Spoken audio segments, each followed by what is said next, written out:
My family thinks I'm crazy. A podcast where I, your host, try to give you some tips on how you can explain all this weird, wild, crazy conspiracy stuff to the people you love most. Because that's what I've been trying to do for the past 10 years with no success.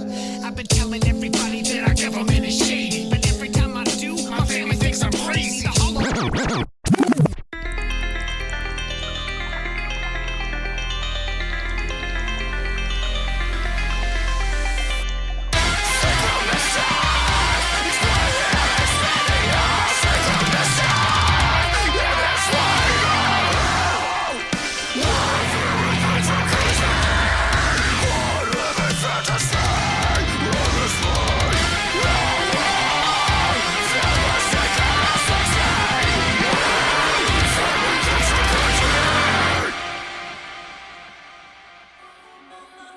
The war for your mind is being waged at home, at work, at school, online, on television, within movies and video games. It's being waged against you to depopulate the human race so a group of advanced human beings can maintain a system of control that has been in place for centuries. Could it be that Tartaria wasn't erased from history by its foes? Rather, like propaganda camouflage, the Tartarian civilization is hiding itself. But why? Today's guest posits that strings are being pulled by a breakaway civilization at the heart of the Asian continent. Could this be the Tartaria that has swept YouTube with intriguing videos and astounding evidence for a contrary narrative of our history? Ezra joins us here on the My Family Thinks I'm Crazy podcast. I'm Mystic Mark, and thank you so much for being here. Episode 199. We're almost at 200. I appreciate every single one of you from the bottom of my heart. Thank you for listening, and enjoy this episode with Ezra.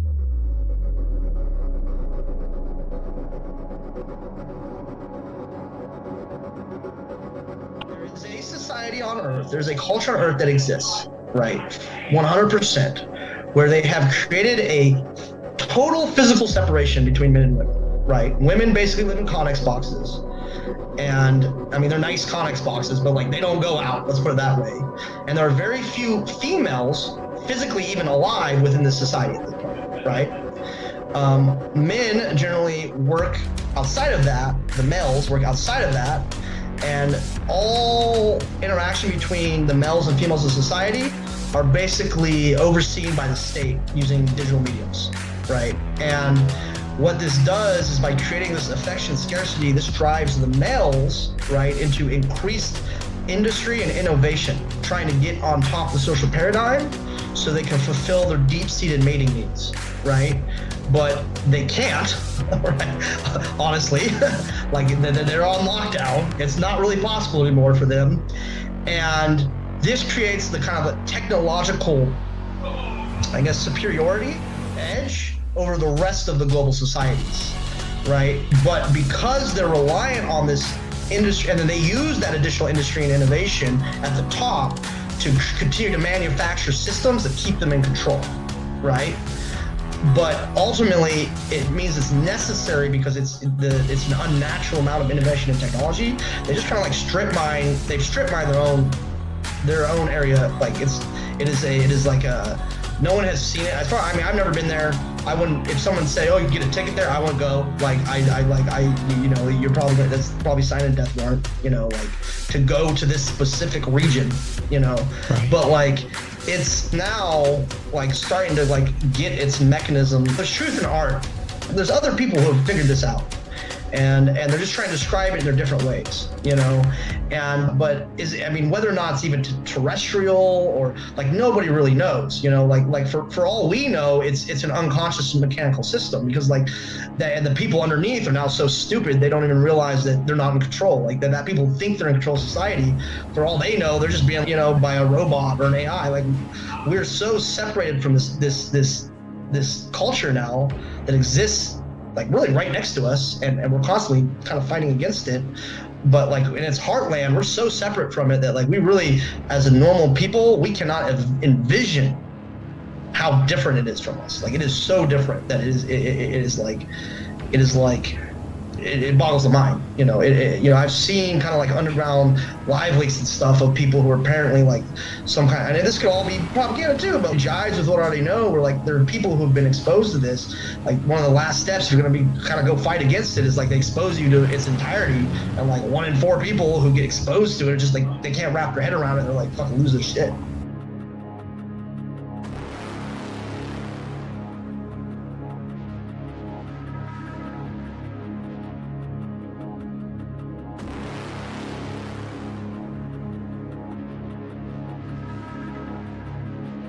Something I say in person a lot, everyone says they have an interesting life, so I'll say everyone's got an interesting life, but I've got one that's more interesting than most, and it's not braggadocious. It's just kind of like a real world reality that I've become accustomed to, that I wasn't accustomed to until, I reached my middle ages, basically. The short version is I come from a impoverished family that lived off grid. I did have parents that ended up having addiction issues, but they didn't when I was very young. From there, I went into the military. An important note, just to kind of give people a reference to my mind, is after I had no formal education when I took the ASVAB. When I took the ASVAB, I scored like 88, which is very high. And the first job they offered me was nuclear technician.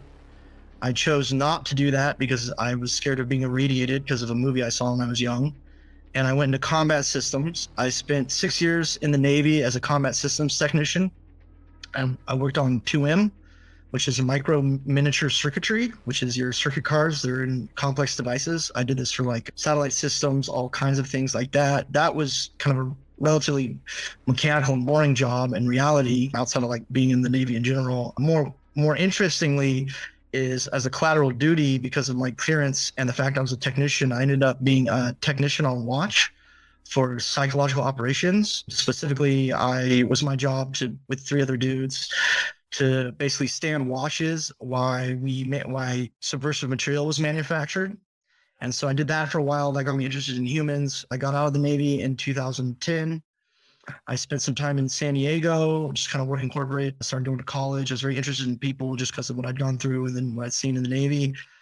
I saw some things happening on the national scale. I was very frustrated with people. I moved back into isolation from around 2014 to 2013 to like 2000, I'm going to say 18, about 5 years, a little bit less. And then I had I don't want to say a personal and transformative experience, but I kind of came to a realization that no matter how much I divorced myself from the system, when I say system, I'm kind of talking about like normal society, really is what I'm talking about. People consider normal, which I don't at all. And I realized that there's no escaping the like kind of trauma and damage that's happening as a result, and it's only getting worse. And at that point, I left isolation. I spent about 2 years trying to organize some kind of meaningful local group, to actually take real action. But in general, now after 2 years of trying to do that, I've just kind of stepped back from that too, because I feel like the average people in the population are, for lack of a better term, just too subverted by misinformation, various techniques that I'm familiar with on an experiential level, not just from like studying. I've done this as a job in a sense. And so now I'm just trying to I'm attacking the problem, I guess, from multiple angles, and that's kind of where I am now. This is one of those angles. I'm trying to get the message out in a way where I don't have a large social media presence, so I can just kind of like step by step, kind of work my way up by just having interesting conversations, because I think I have a lot to offer this space. No doubt. Yeah. And I mean, 5 or 6 minutes in and we're already on our way to getting into some really interesting topics. You were raised off the grid and then decided to join the military. Did that feel like a huge 180? I mean, because the military seems like the grid itself. Yeah, well, it's kind of like this. And I think a lot of people like me and youth in general, this is kind of how they ended up in the military. But you have to understand, my parents were good for a while, but the methamphetamines hit the scene and got my mom. So she basically died when I was 11, 12. I mean, she was walking around, but not really, And then my dad, he had his own problems, alcohol, things like that. That came to a head when I was 18 with a physical conflict between me and my father. I had a younger brother I was taking care of too. He was living with me. from like 16 to 18. And then basically I got him out of that situation, and I was, I my whole life since I was 13, I just kind of made that my goal. That's how I like gone through it, to take care of this guy, then you have to worry about yourself, And I didn't know what the fuck to do. I was on paper, I was a high school dropout. I had no opportunities. I had no real experience with the real world outside of kind of like minimum wage jobs, but I knew I wanted to kind of advance my life. And then between that and certain other circumstances that I don't want to go into in depth, having to do with the whole separation from my father in a legal sense, I ended up with a bunch of debt that wasn't actually my debt. It was debt that had come in from like identity theft, for lack of a better term. And I realized I was gonna get out from under it. So it became, I kind of like broke it all down. Was like, well, this is an easy way to get out from under all that debt. I actually have a funny story when I went to the recruiter's office, right? Because I came from off grid. They don't know, they weren't trying to recruit me. I was walking, I came in, I was like, it was like, I'll be with you in a second, and his name was Petty. And he was trying something else. And I'm sitting there in the office, and I see on the wall, they had like all these little pictures with like kids about my age, and they had a dollar amount and then like some letters. I didn't know any of that shit meant. Like I could read how much money he was, and he finally asked me, he's like, what are you here? I'm like, I'm here to join the Navy. And he's like, what do you want to do? And I was like, what are all those pictures? He's like, those are different rates and how much money you get on sign up for going into the various rates. And I was like, well, I want to do the thing that makes the most money, because I could get out literally just by signing. I could pay off everything, and be totally out from the interest. And then you start asking me about my background, which is just like a nightmare. Do you have like, I had to go, when I was 14, I had to go to state mandated counseling. I was a high school dropout, so he's asking me all these questions. And what's funny, because at the time, dude, I could see, like, as I answered the questions, he started talking to me like I was dumber and dumber, and like at the end of the conversation, he was like, well, we'll see what we can do, but in order to get these high paying positions, you need to get a certain score. And I can tell in his voice, like he didn't think it was any fucking way. And I didn't know anything about, I didn't know what the test, I didn't know enough to, I just was like, whatever, and like, he's like, but you take the ASVAB for free as many times as you like. So just go take it. And then when you get out, we'll see what you did bad on, and then you could study on those things and take it again, and then we'll see about getting you in, And I was 22 at the time, so I had a lot of time training in the military. But my very first one, I got like an 88, which the max is 98. And the only reason I got an 88 instead of 98 is because I grew up off grid, and my electronics score was like in the dumps, so it pulled down the whole curve. But funnily enough, that is the job that they ended up putting me in, was the thing I did very worst on the ASVAB. Just because of like, I didn't want to be a nuke, because I saw a movie with Johnny Cusack where he grabs plutonium and like melts. And I was like, well, I don't want that to happen. And so I went the next thing down, that was combat systems tech. And then I was in the Navy for 6 years.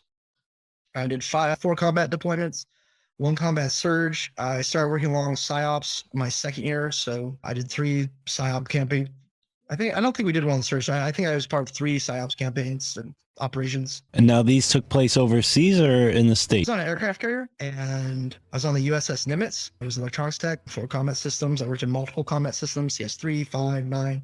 They all kind of focused on different things. But the reality of the situation is, because I was a 2M tech and I worked on circuitry, and everything runs off circuitry, I really worked on everything. Like, right. Like the full diorama of like how this satellite talks and well, that's all run by component level stuff, right? And so like, you have the text there, like, this is a guy for the missile systems. Well, he only gets it down to a card, and then he brings the card to me. And then you have the guy who works on satellite communications. Well, he only gets it down to a card, and then he brings the card to me. So like, it's kind of it was a position with a lot of responsibility and a lot of pressure, if you want to call it that. But I never was, felt too much pressure from my work. I felt more pressure from kind of, once I've been in for 2 years, I could see the military apparatus for what it was and how it was like scamming everyone and like ripping everyone off, and like most enlisted have the same understanding. I had a buddy, he told me he described it, I feel like the best, which is like, the military is the best job in the world. Working for the best people working with the best people in the world for the worst boss in the world. That's kind of like the dichotomy of the military service. Right. Now you mentioned working in subversive on projects that were using subversive technology or subversive action against people. Yeah, I can, if you want me to describe the process, I can describe the process. Please do. Yeah. Yeah, absolutely. It was pretty simple. I remember I was a technician, so really my job was just to make sure the machines that are printing material don't break down, because like it's like over a 3-day period where basically they're just printing out hundreds of thousands of copies, right, of papers basically, right. And you got to replace the ink. The machines will overheat and melt. You have to fix them real quick. You only have like 6 copiers to do all this work. They're big high-tech machines, but like they go down. You put that type of stress on something. Like because Xerox is using heat and pressure to make the copies, and so like things overheat. And they're plastic, they break. And so technicians had to be on watch, but you're still there when it's going on, and you're still interacting with the people actually doing the operation. So you pick up like a little bit on the side. And then once I got out, I of course expanded my own knowledge considerably because of what I'd seen. I was just like, I need to know more about this. For us, I mean, basically there's 2 types of subversive material, right? Like the like I'm gonna talk about the stuff that like that we've seen in movies that wouldn't really get me in trouble. And then I'm going to talk about the stuff that like really like could get me in a lot of trouble, but I don't really care about that because I just don't care. Like we've reached a point as a society that it's like, one, I don't think anyone could find me if they wanted to, because everyone's become so fucked from, I'll get into that stuff later, but like on a basic level, what I did in the Navy is like the first time subversive material is stuff like, if American shows up, they're going to give you water and food, like just basic, like kind of like a morale stuff pushing us up. Right. Like, and that's like, we see that on movies and TV, like Generation Kill has a scene where like the refugees come up, they all have this thing like the Americans will give you water and safe passage. And then the orders are to not do that, so it becomes a whole thing. But the real insidious stuff, which we're experiencing now in our society, it's worse now in our society than even the things I did overseas in terms of its effectiveness and the speed by which it's happening is, so like, imagine like Afghanistan, right? Like imagine, like right now I live in a town, it's kind of a mountain town, and they actually test drones around here because our mountains are so similar to the mountains in Afghanistan, right? I'm up in Northern California. And like, so you got your main town, your main hub, right? Maybe there's like 10,000 people living here, right?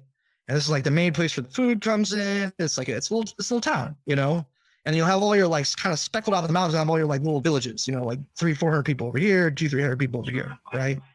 Now, in Afghanistan, they don't have the kind of digital infrastructure we have. So these little mountain towns out here, like they're not getting cell phone signals. There's no phones out there. Like that's not happening, right?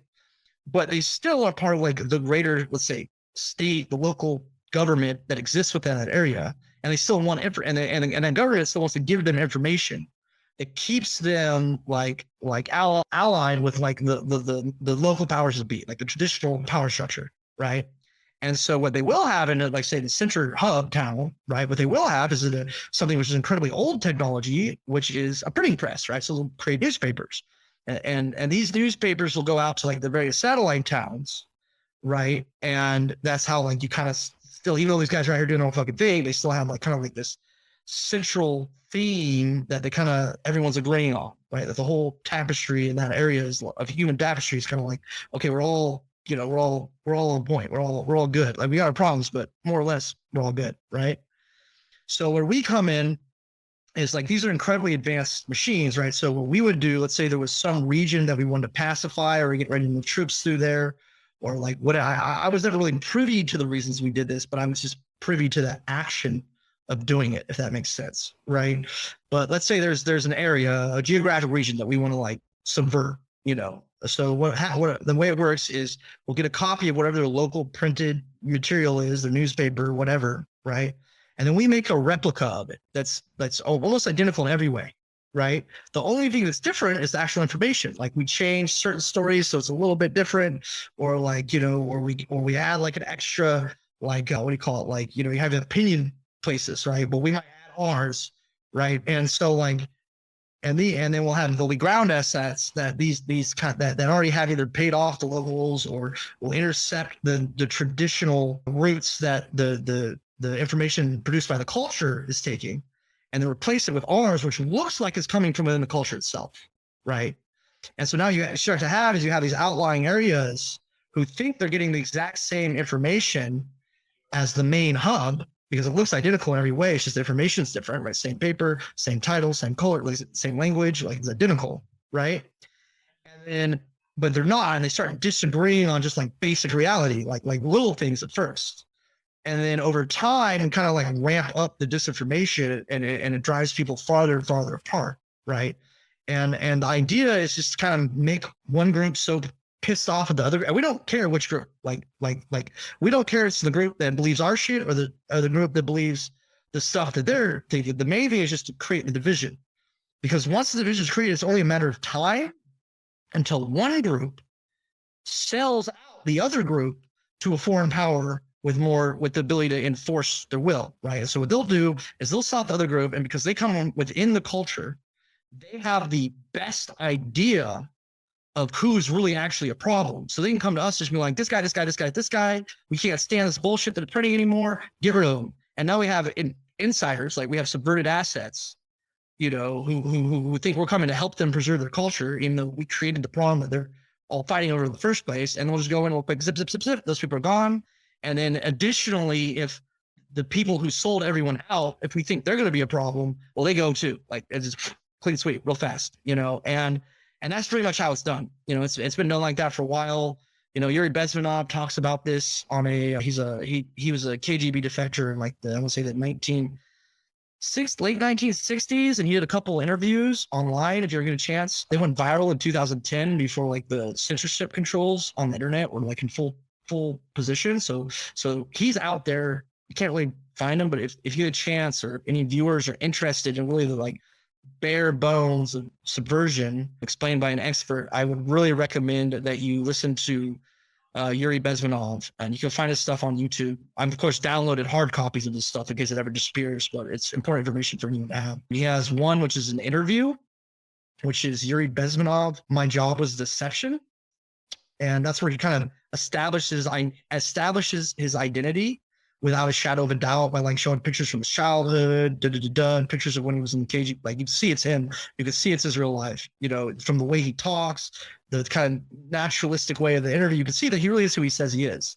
And then later on, he did a presentation, I think it was at Berkeley, called Psychological Warfare and Subversion, where he kind of just breaks down the ins and outs of how it works.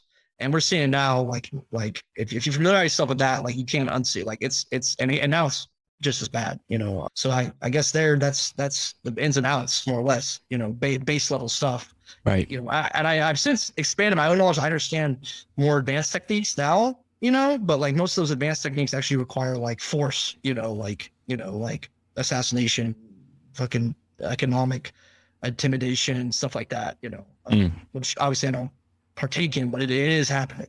You know? Now you mentioned a sort of a difference between what you feel they don't care that you can mention, and then the stuff that's a little more dangerous to talk about. Did you get into that, or is there another part too? I mean, that's really it. Like the thing is it's not dangerous because it is common knowledge, but when you go into the military, you're not supposed to talk about things that you needed a clearance to do, right? Or they can put you in jail, right? So even though that's common knowledge, the fact that I'm talking about it, I could go to jail, even though someone else who hasn't been in the military could talk about the exact same thing and have the exact same sources and not go to jail. And I think part of that is because they don't want people with actual experience in those fields to come forward. Right.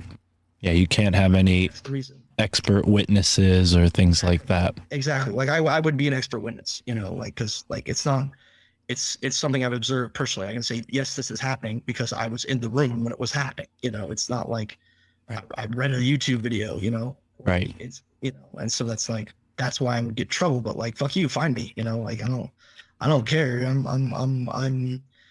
live a very mobile lifestyle. I have a social media presence, but it's not really like my real place where I live is not part of that. You know, I rely on a really extensive network of connections and interpersonal associates to get anything done.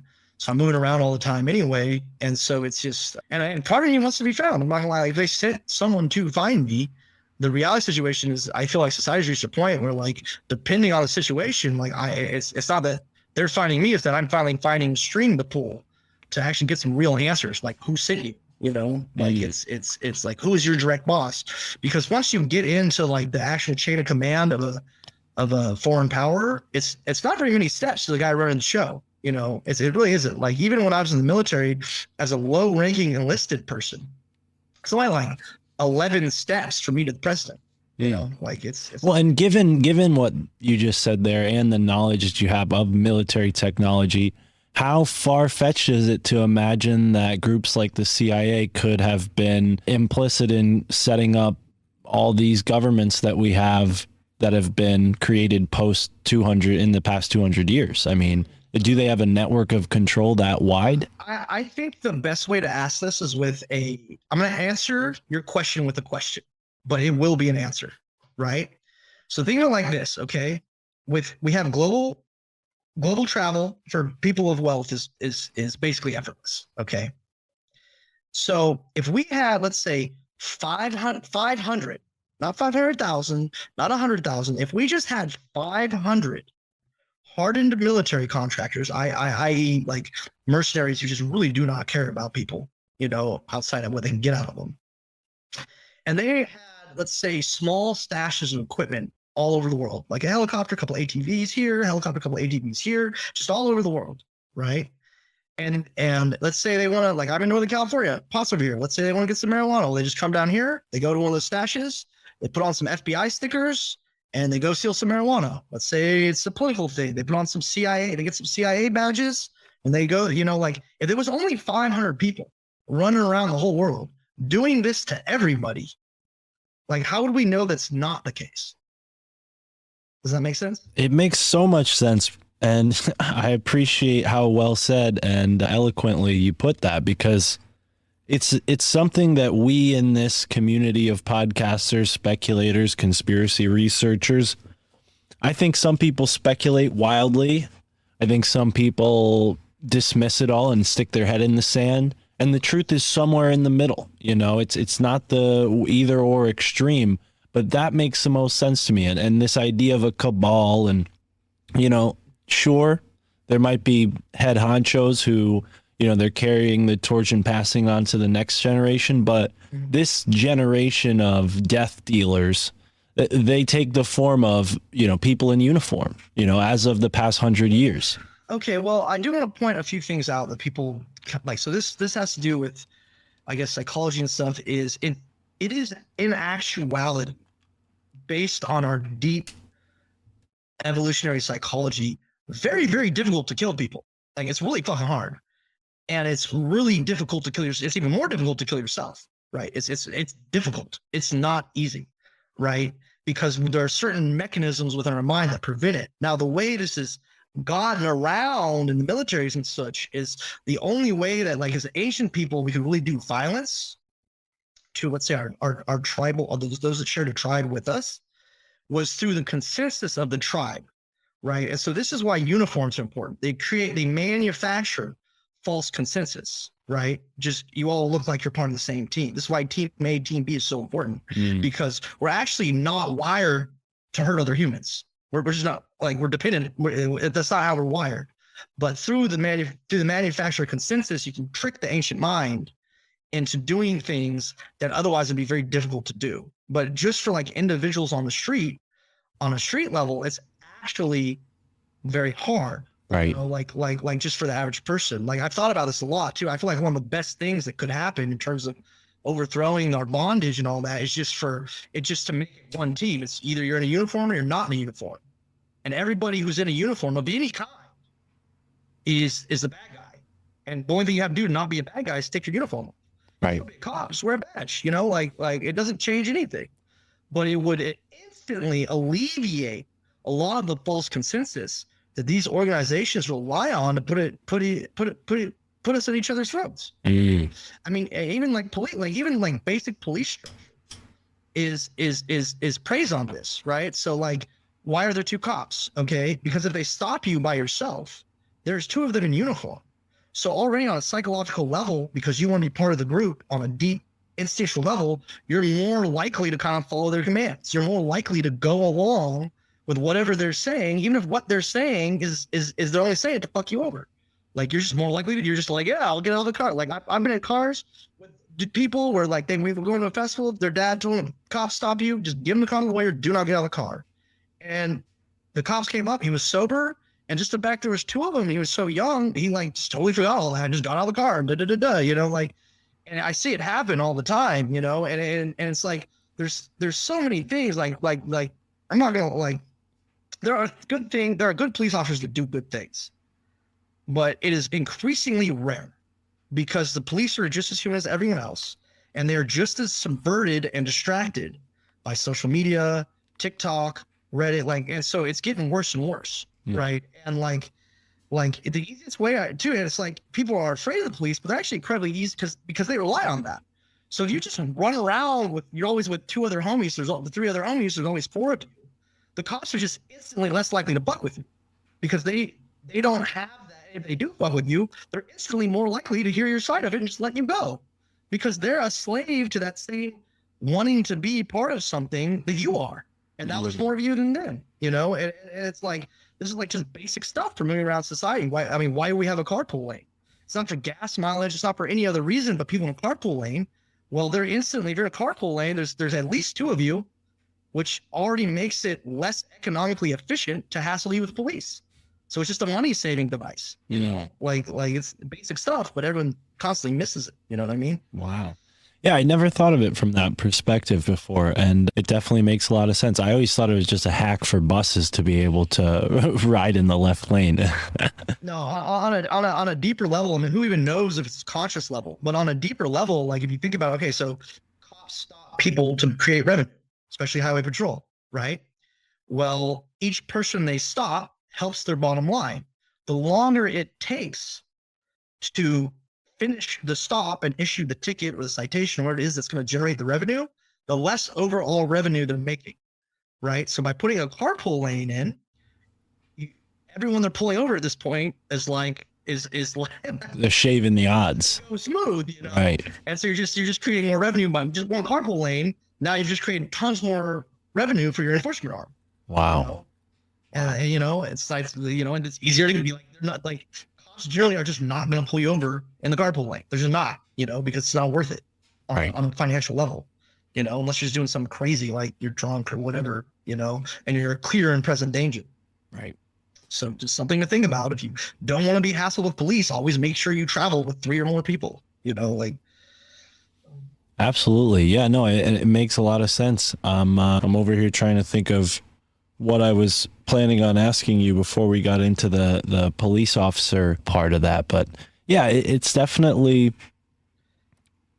a privileged position to some extent, the information that you have. I mean, you are equipped more than the average person to be able to sift through this stuff. So when you, that's true. When you live your daily life, I mean, I probably have a similar philosophy as you do, in the sense that I do not consume any mainstream media, no news, no television, barely any radio. Is that true for you? Yeah, I'm more or less the same, especially these days. It's all garbage. It's all straight subversion, propaganda.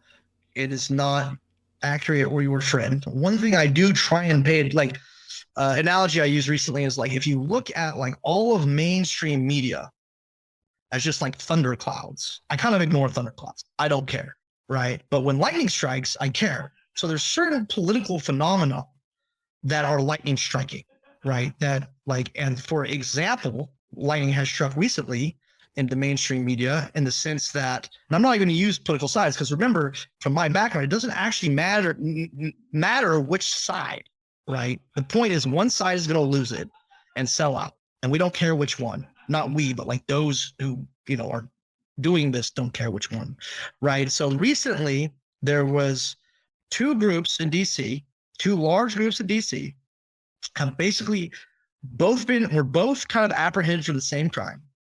One group had the book thrown at them based off their political tribe, and another group was just totally released, slap on the wrist based off their political tribe. That's lightning. That's like, oh shit, you know, that's not even lightning. That's like lightning, and you're like in the middle of the desert, you know, and like you're like, shit, I gotta give her my belt, you know, like it's a big deal. But like I said, is anything gonna happen at this point? I'm not so sure, you know. And we're so deep in it now, like even there's like people. There's another problem we deal with is a lot of people are just grifters, you know, like they may go into it for the right reasons, but the second they start being able to profit off of the fear, they kind of just fall prey to that and then just start profiting and just, well, I don't have any problems anymore, so I'm just not gonna worry about it anymore. And that's nice for you, but there's an hourglass here, and the sand is running out. And the bottom, it doesn't matter how much you profited, because it just becomes, do you have a gun? Right. Like, Right. are you able to protect what you have? Well, and Do then you have a network of associates? How are you eating? The amount of money you're making, or all this stuff, like that just becomes something you're giving to someone else. Right. Like in real reality.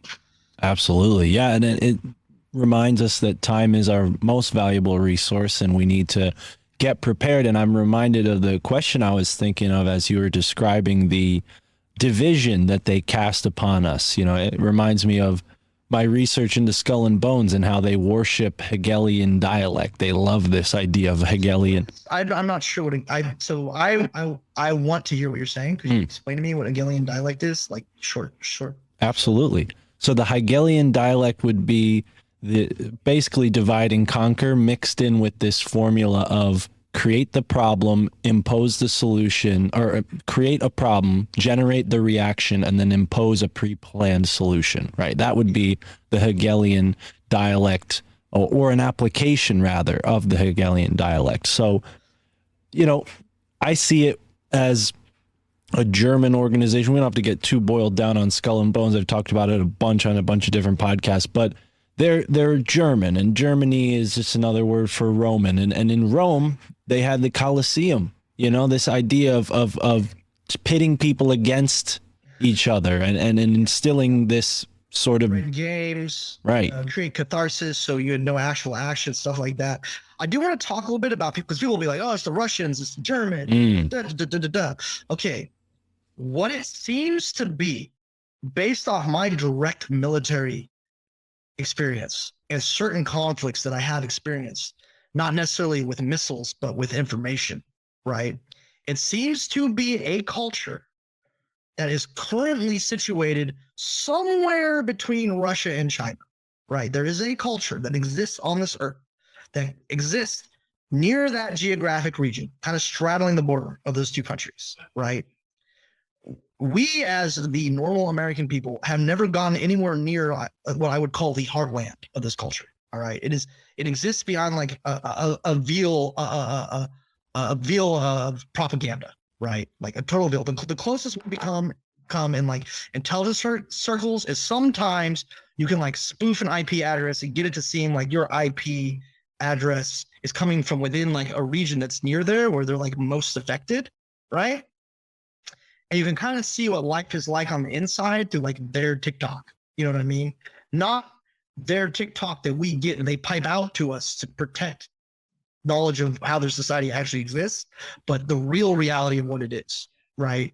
And there is a society on Earth, there's a culture on Earth that exists, right? 100%, where they have created a total physical separation between men and women, right? Women basically live in Connex boxes. And I mean, they're nice Connex boxes, but like they don't go out, let's put it that way. And there are very few females physically even alive within this society at this point, right? Men generally work outside of that. The males work outside of that. And all interaction between the males and females of society are basically overseen by the state using digital mediums, right? And what this does is by creating this affection scarcity, this drives the males, right, into increased industry and innovation, trying to get on top of the social paradigm so they can fulfill their deep-seated mating needs, right? But they can't, honestly. Like they're on lockdown. It's not really possible anymore for them. And this creates the kind of a technological, I guess, superiority. Edge, yeah. Over the rest of the global societies, right? But because they're reliant on this industry, and they use that additional industry and innovation at the top to continue to manufacture systems that keep them in control, right? But ultimately, it means it's necessary because it's an unnatural amount of innovation and technology. They're just trying to like strip mine their own area. Like it is like no one has seen it. I mean, I've never been there. I wouldn't, if someone say, oh, you get a ticket there, I wouldn't go. Like, you're probably gonna, that's probably signing a death warrant. like to go to this specific region, Right. but like it's now like starting to like get its mechanism. Like, there's truth in art.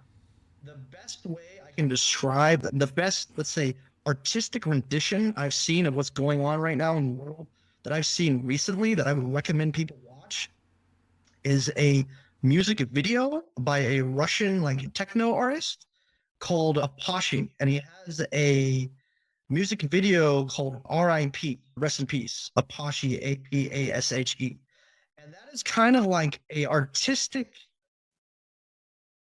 vision of what this culture is from kind of his lens, trying to describe. There's other people who have figured this out, and they're just trying to describe it in their different ways, but whether or not it's even terrestrial or like nobody really knows, like for all we know, it's an unconscious mechanical system because like the people underneath are now so stupid they don't even realize that they're not in control. Like then that people think they're in control of society. For all they know, they're just being like, by a robot or an AI. Like we're so separated from this culture now that exists like really right next to us, and we're constantly kind of fighting against it. But like in its heartland, we're so separate from it that like we really, as a normal people, we cannot envision how different it is from us. Like it is so different that it boggles the mind. I've seen kind of like underground live leaks and stuff of people who are apparently like some kind. And this could all be propaganda too, but like it jives with what I already know. Where like there are people who have been exposed to this.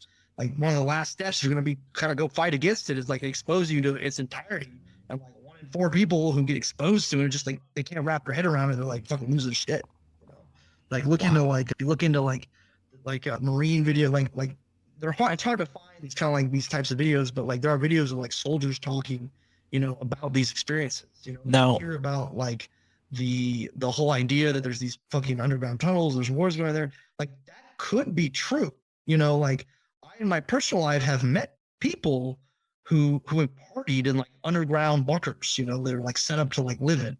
Like they partied there. They're real. Like they weren't like spitting me up. Like they've really been there. I know these people in the sense. Like when you're kind of in this kind of mind or just trying to gather intelligence and get to the truth, you end up rubbing shoulders with a lot of people that, in a different reality, you wouldn't like want to be around. If that makes sense. it makes a lot of sense, Ezra. And I got to ask you, have you heard the phrase? I'm sure you have. Breakaway civilization. Is this what you're describing as sort of breakaway civilization? Yes, I would say that this is a breakaway civilization and that exists and that is real, that we're all dealing with. Wow. And I think the average human being doesn't want to acknowledge it's happening, can't see that it's happening. I mean, and the thing is like another thing about this particular breakaway civilization I want to point out is this is incredibly fucking ancient. Like once again, art reflects reality. If you read, there's a book. It's a science fiction book I would recommend to anybody, right? Called The Mote in God's Eye by Larry Niven. And there's a civilization in there where it's like they advance and then but the ones who are really kind of like at the top of the societal paradigm know what's going on over everybody else. And when they get close to the point where the upheaval happens, they ferret away as much as technology and stuff as they can in secret vaults and like hide out. And then there's like a giant genocide and thousands of people die. And then they call out, try to put it back together. They just keep kind of doing that to get a little bit up on that technological leap. Right. And they've been doing this now for a long time. Well, this explains this obsession in a lot of religions with the apocalypse and Armageddon and maybe even this idea or concept of a great reset. I know a lot of listeners are hearing what you're saying right now, and particularly because of what you said about it being in proximity to Russia and China, people might be thinking Tartaria. Have you heard of Tartaria before? I have heard of Tartaria, and I would absolutely, at this point, from just my glimpse of what I have seen on information about it, I would say Tartaria is in reality, the idea of Tartaria is, I would say, the closest approximation that we have in literature right now to what it is. Right. Wow. Like, is Tartaria real? I would say yes. Do they call themselves Tartarians? Probably not. But right. Is there an incredibly advanced society which broke away at some point in the past, which is way beyond us in terms of technology and they are dependent on the invasion and assimilations and, like, say, the Born from Star Trek in order to maintain their control and lifestyle, 100%. Like, that is real. That is not a figment of imagination. That is not a conspiracy theory. Like, the reality situation is that is real as fuck. And I have, in the course of my life, glimpsed a very, very small amount of information from within the confines of that society. And I can tell you it is real, and it is horrifyingly dystopic. Wow. And I got to add one more thing that came to mind. I'm not sure if you're familiar with this, but there's a place in Kazakhstan that made a lot of buzz. It's called Astana, Kazakhstan, and it made some waves on the internet. People are calling it the New World Order secret city, and that Kazakhstan would also, I'm sure you know, be in proximity to Russia and China to some degree. Yeah, like I said, the where it is located, it's on the heartland is on the Asian continent. Now, something I learned, like something that people have to keep in mind, right? Is the map is not the territory. Okay. Period. Like where we envision things are on a map is not necessarily where they are in life. Right. And this is even true in the United States, where we have Google Maps that takes us everywhere. I've been following my Google Map, and it ended up somewhere where there wasn't any of the things that it said on Google Maps was there. Right. Oh, I've been to some dead ends that weren't there on Google Maps. Do you want to know what was there in that spot? Tell me. A giant Catholic fucking castle with independent access to a railroad in America. It's near San Marin, somewhere between San Marin and San Rafael. Wow. Right. Wow. You know, and where it says it is on the map is not where it is in physical reality. You know, like, is that a sketch? Yes, it's absolutely sketch. Why is there a humongous Catholic castle with independent access to a railroad that is guarded here in America? Like, right. That's odd. I mean, I feel like that's odd. Well, taking things back to Asia, one of my questions that I had for you before we even brought this concept up of the breakaway civilization was why Afghanistan? Why this? I mean, obviously the opium trade comes to mind, having an edge on maybe China and Russia comes to mind, but what outside of the geopolitical nature of things? I mean, we hear paranormal stories like there's giants, the Kandahar giants in Afghanistan.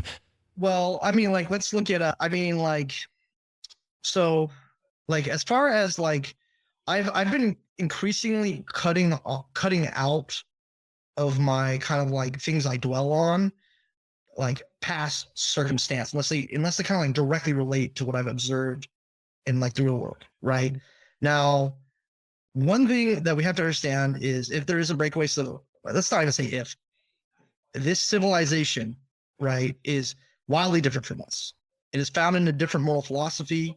There are things I care about that we as humans, like we should, like, it's like, how do I put this? If we look at the actual outcomes of all these systems, right, they appear to be, for all intents and purposes, hostile to human life, right? They seem centered around strip mining the type of resources that are needed for technology, specifically the type of technology that I worked on in the military in terms of circuit cards and stuff, right?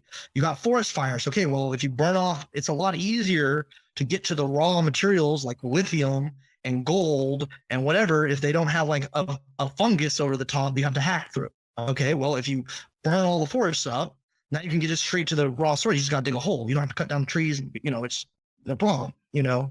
And they rely on, and we're seeing it now in our own human society, like they rely on this segregation of the sexes to create a desperation mindset. Like here's a basic thing that people just miss, right? Which is mammals, all mammals, when let's say you have 100 mammals, 100 female mammals, all get pregnant, all have children.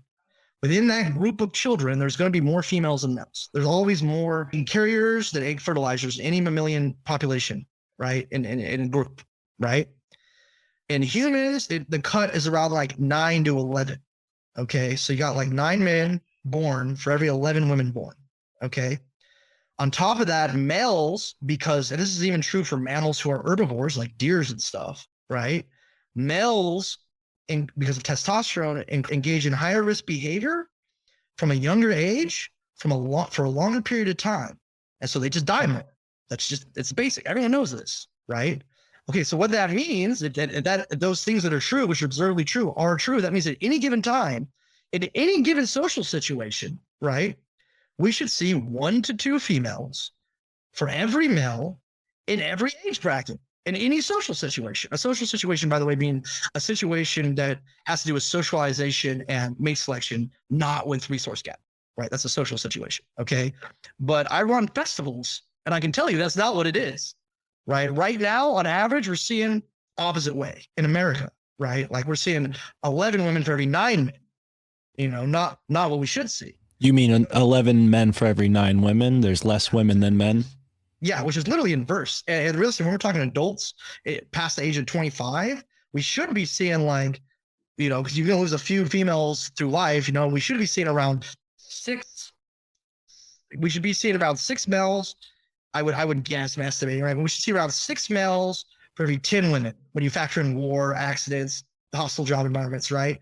But that is not what we see in our day-to-day reality, right? And that is because in general, in order for this system to maintain control, it has to collapse the female population relative to the male population, right?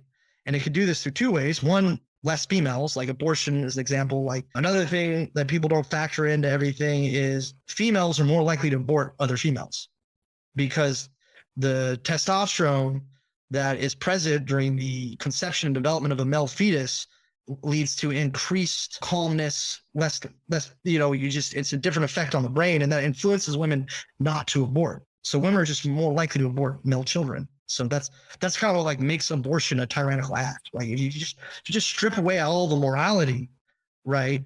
Creating this sexual imbalance is what this tyrannical system uses to enslave and control everyone else, right? So abortion just existing, regardless of who's in control of the knife, whether it's the women or the men, is in of itself tyrannical because that's what it does. It creates this imbalance, you know. And then through wealth, the totem of money, right? We see the female populace collapsing even further into like on the island, like, you know, you got Jared Leto's got 200 wives, right? You got Dubai princes now, who have literally like dudes who their whole job is to just find them women for their harem on Instagram, right? Okay, well, that's sketchy because the thing is now if you collapse all the female population of the globe into a desert that is reliant on everything outside to eat, you know, to survive, well, now you have created a hostage situation. And if you're in control of the technologies used to ferry everyone around, it is a true hostage situation.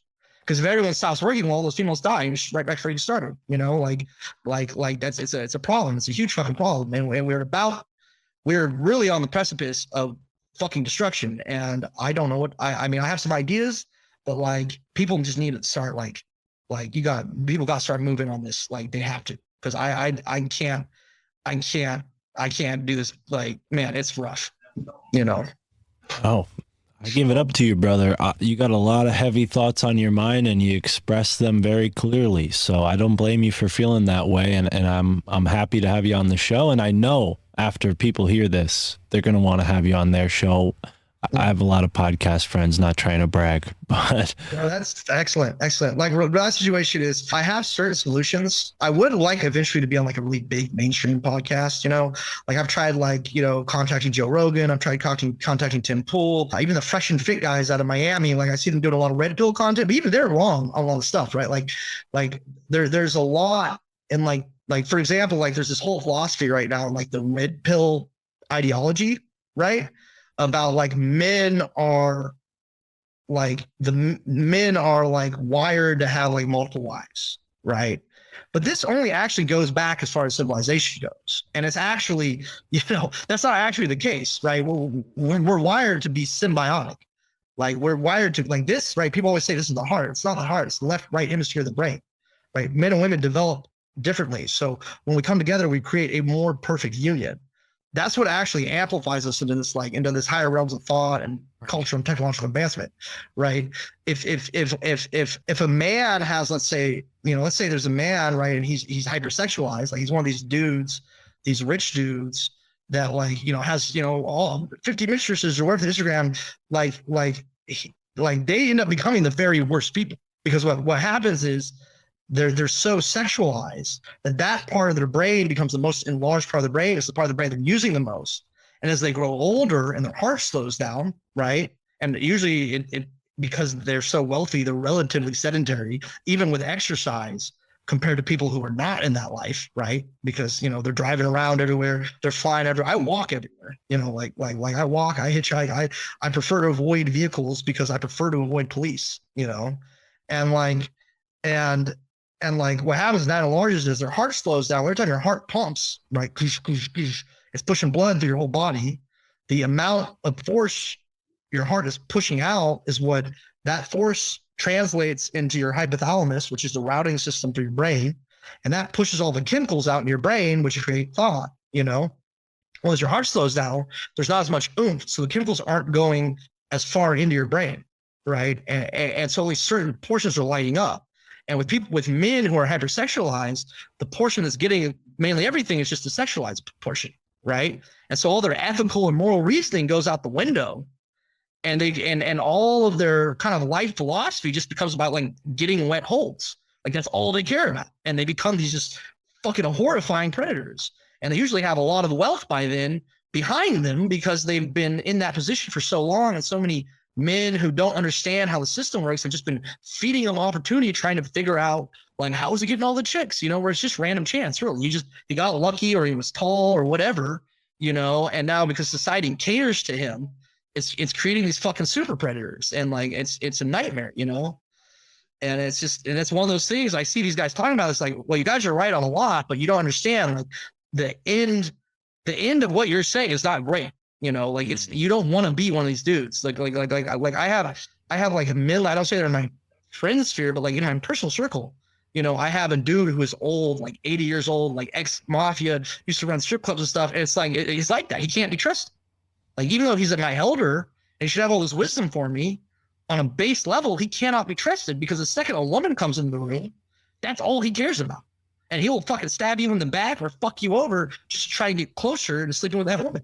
Wow. Because he can't help himself. His brain is just, that's all it's lighting up. You know, it's not his fault, but that's just a real reality, you know. And like, if people don't acknowledge it, it's going to keep happening. Right. Well, and it's interesting because a past guest pretty recently mentioned that, you know, and this is esoteric history, forbidden history, so to speak, that human beings or the origin of human beings was androgynous to some degree. And my thought is, it's a hell of a lot easier to evolve as a spiritual being if you have both systems in one body, whereas human beings, we have to use each other and create a symbiotic relationship with another being, a woman, and that's how we can ascend and evolve. So yeah, it seems like part and parcel to this deception and this manipulation to separate the gender, and even this idea of red pill versus blue pill. I mean, of course, you know, I'm naming a tribe, right? Like there is a red pill tribe which has certain philosophies, and that's how you can identify them. Like, these are their, like, you know.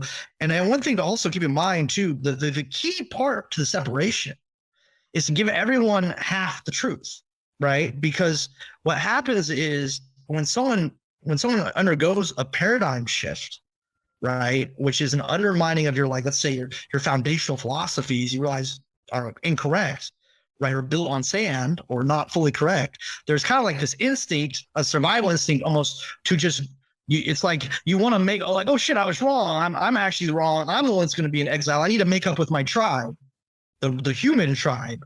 And so I have to go immediately to the other side and be like, my bad, mea culpa, you're right about everything. But all that does is just throws you from this camp where you're half wrong on this, but right on this, to this camp over here where you're wrong on this, but right on that, you know. And it just keeps you ping-ponging back and forth and unable to, like, kind of get out of it, you know. That makes a ton of sense. The real key part is understanding, like, it doesn't matter where the information comes from, right? That's the first thing people need to do to get out of this trouble. It does not matter where, like Hitler, say what you want, he was a strategic genius. Night of long nights, he really sorted his shit out, you know. It's a tiny little country, he took over, like that is a viable strategic tactic, you know. And if people get caught up in the fact that Hitler did it, you're never going to use the tool that was created in that instance to free yourself. You know what I mean? And like, we're getting to a point, and that's almost the only tool that can free us is proxy wars and pursuing actual bad actors who are known affiliates, and you can tell they're known affiliates just by their actions, right? And the lower level ones are not known affiliates. Like, for example, in my county, right?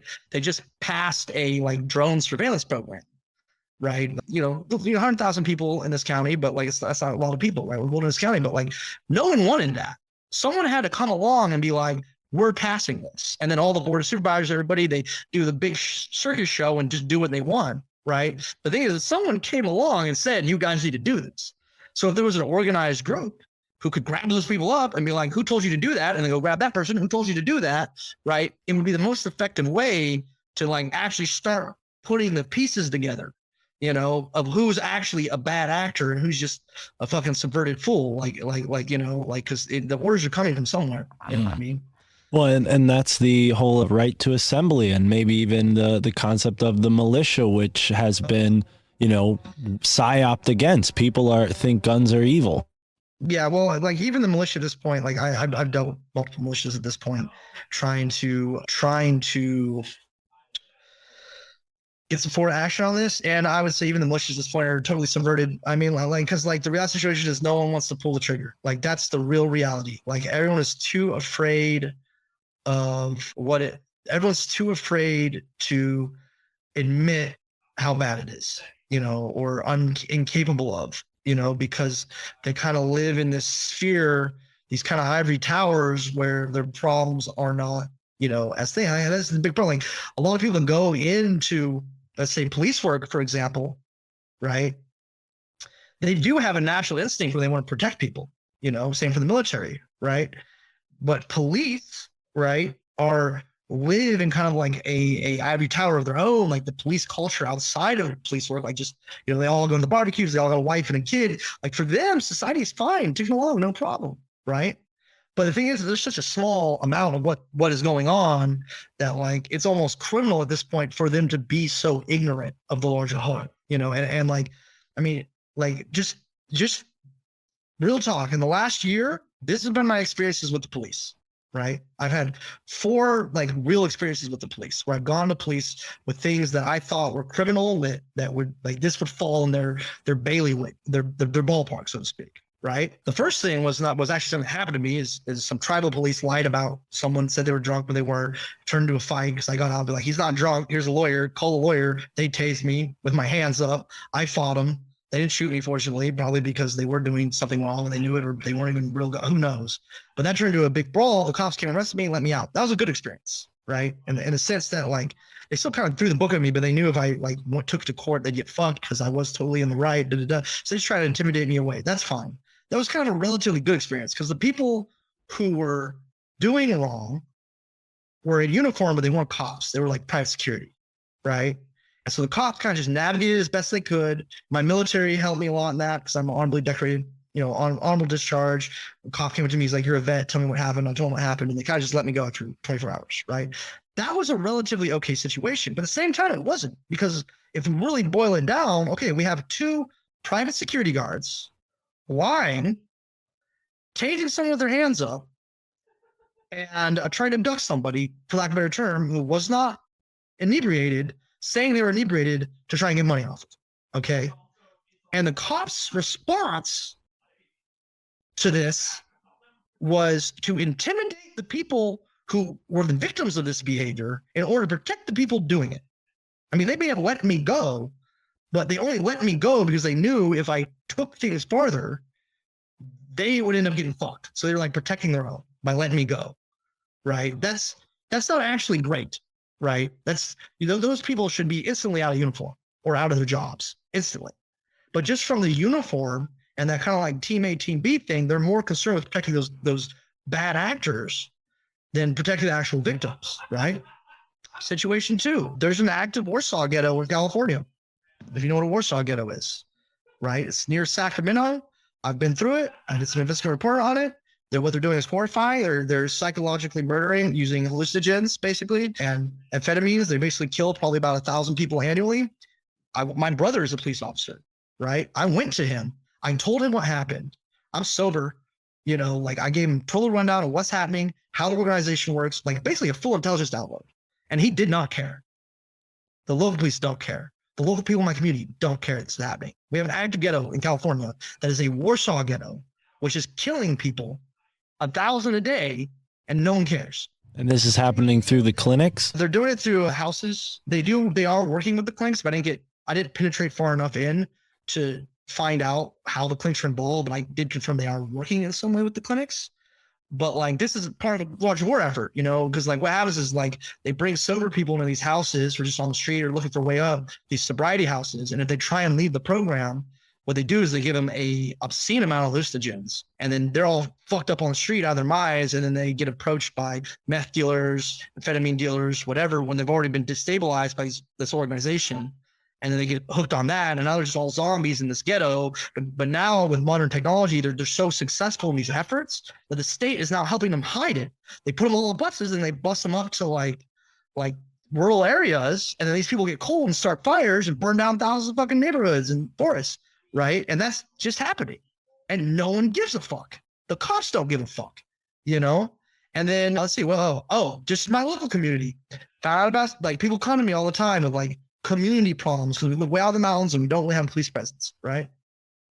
There's this dude. He's kind of like, he's got a mentally ill daughter, not mentally ill, but like a daughter that's been through a lot. Right.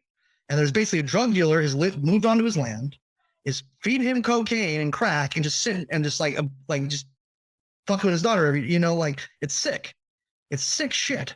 I go to the cops, they don't give a fuck. Family issue, right? 6 days ago, my buddy's got a trespass on his property. Someone's supposed to pay rent. They weren't paying rent. He's like, you're not trying to pay rent and you can't rent here. I gotta get rid of you. They start squatting immediately. Goes to the police to get rid of this trespasser who's only been on his property for a month. And the cops tell him not only are they not gonna take this trespasser off his property, but he's not allowed to. Okay. At this fucking point, given all those situations in the past year that I've experienced, I say defund the police. I say beyond defund the police, shoot those motherfuckers and have brothers a cop, you know? Like that is how if they're not gonna deal with a ghetto murdering people, that's a highly organized, that makes $51 million annually off begging, and they're not going to deal with the dude pimping his own daughter out for crack, and they're not going to deal with the trespasser, what the fuck are they dealing with besides giving us tickets, right? That's my question. You know, if I had to ask a question to the fucking cops as a fucking group, that would be my question. Like, what the fuck are you doing? You know?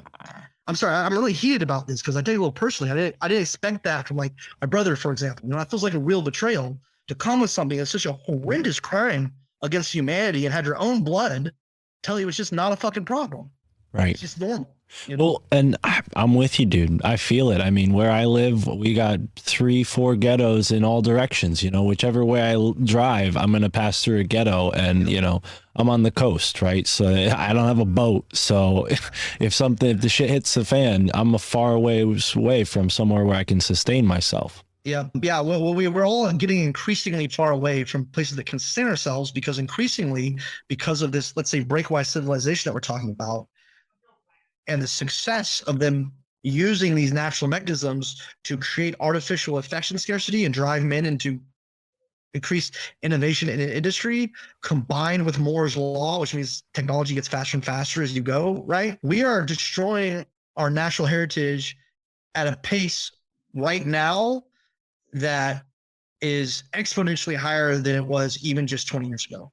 It is ridiculous. Like very soon, by the time I'm 90, if this conflict is not settled in favor of humans or in favor of our civilization and not this breakaway civilization, like we're all dead, like in our lifetime. Like I don't see, like I've looked at the natural mechanisms, I've observed the rates of change, and I don't see any way of surviving if we strip mine all of our natural resources, short of praying that really it is a flat earth and we can just leave and go to these other continents they're supposed to exist. Like short of hoping that's the case, I don't see any fucking way out of it. So like right now we have like a window that's just shrinking. Like, right, it's going like this because we do have the global communication. We can get out from under it right now, right? Like there is hope, but like a lot of people are gonna have to wake up really fast for that to happen. And that's why I'm getting into podcasting, like doing these interviews and like pushing for it because like we're in a lot of trouble as a species, you know, like we are not in good shape. And people want to say we are in good shape in this, but it's kind of like the calm before the storm, you know, like you can't collapse the female population into these enclaves and not experience dire consequences. And now because of technology, the amount that is being collapsed is way more than it was in previous civilizations that we're aware of. Not going so far back as Atlantis. They might have been, they might have been just as far along. Who knows? But it's like almost like every few millennia, it's like we have like a window to get out from under the cycle and kind of like step up into the next way of being. We're actually symbiotic and kind of like can process our lizard brain with our frontal cortex, but we're starting to keep missing it, and then we just kind of like go up and then down a little bit and then up and then and like, but the thing is, it is possible to go all the way down. Like species go extinct. It is possible for it to just keep getting worse. If you go to Chennai, India, like I haven't been there in years, but I went to Chennai, India.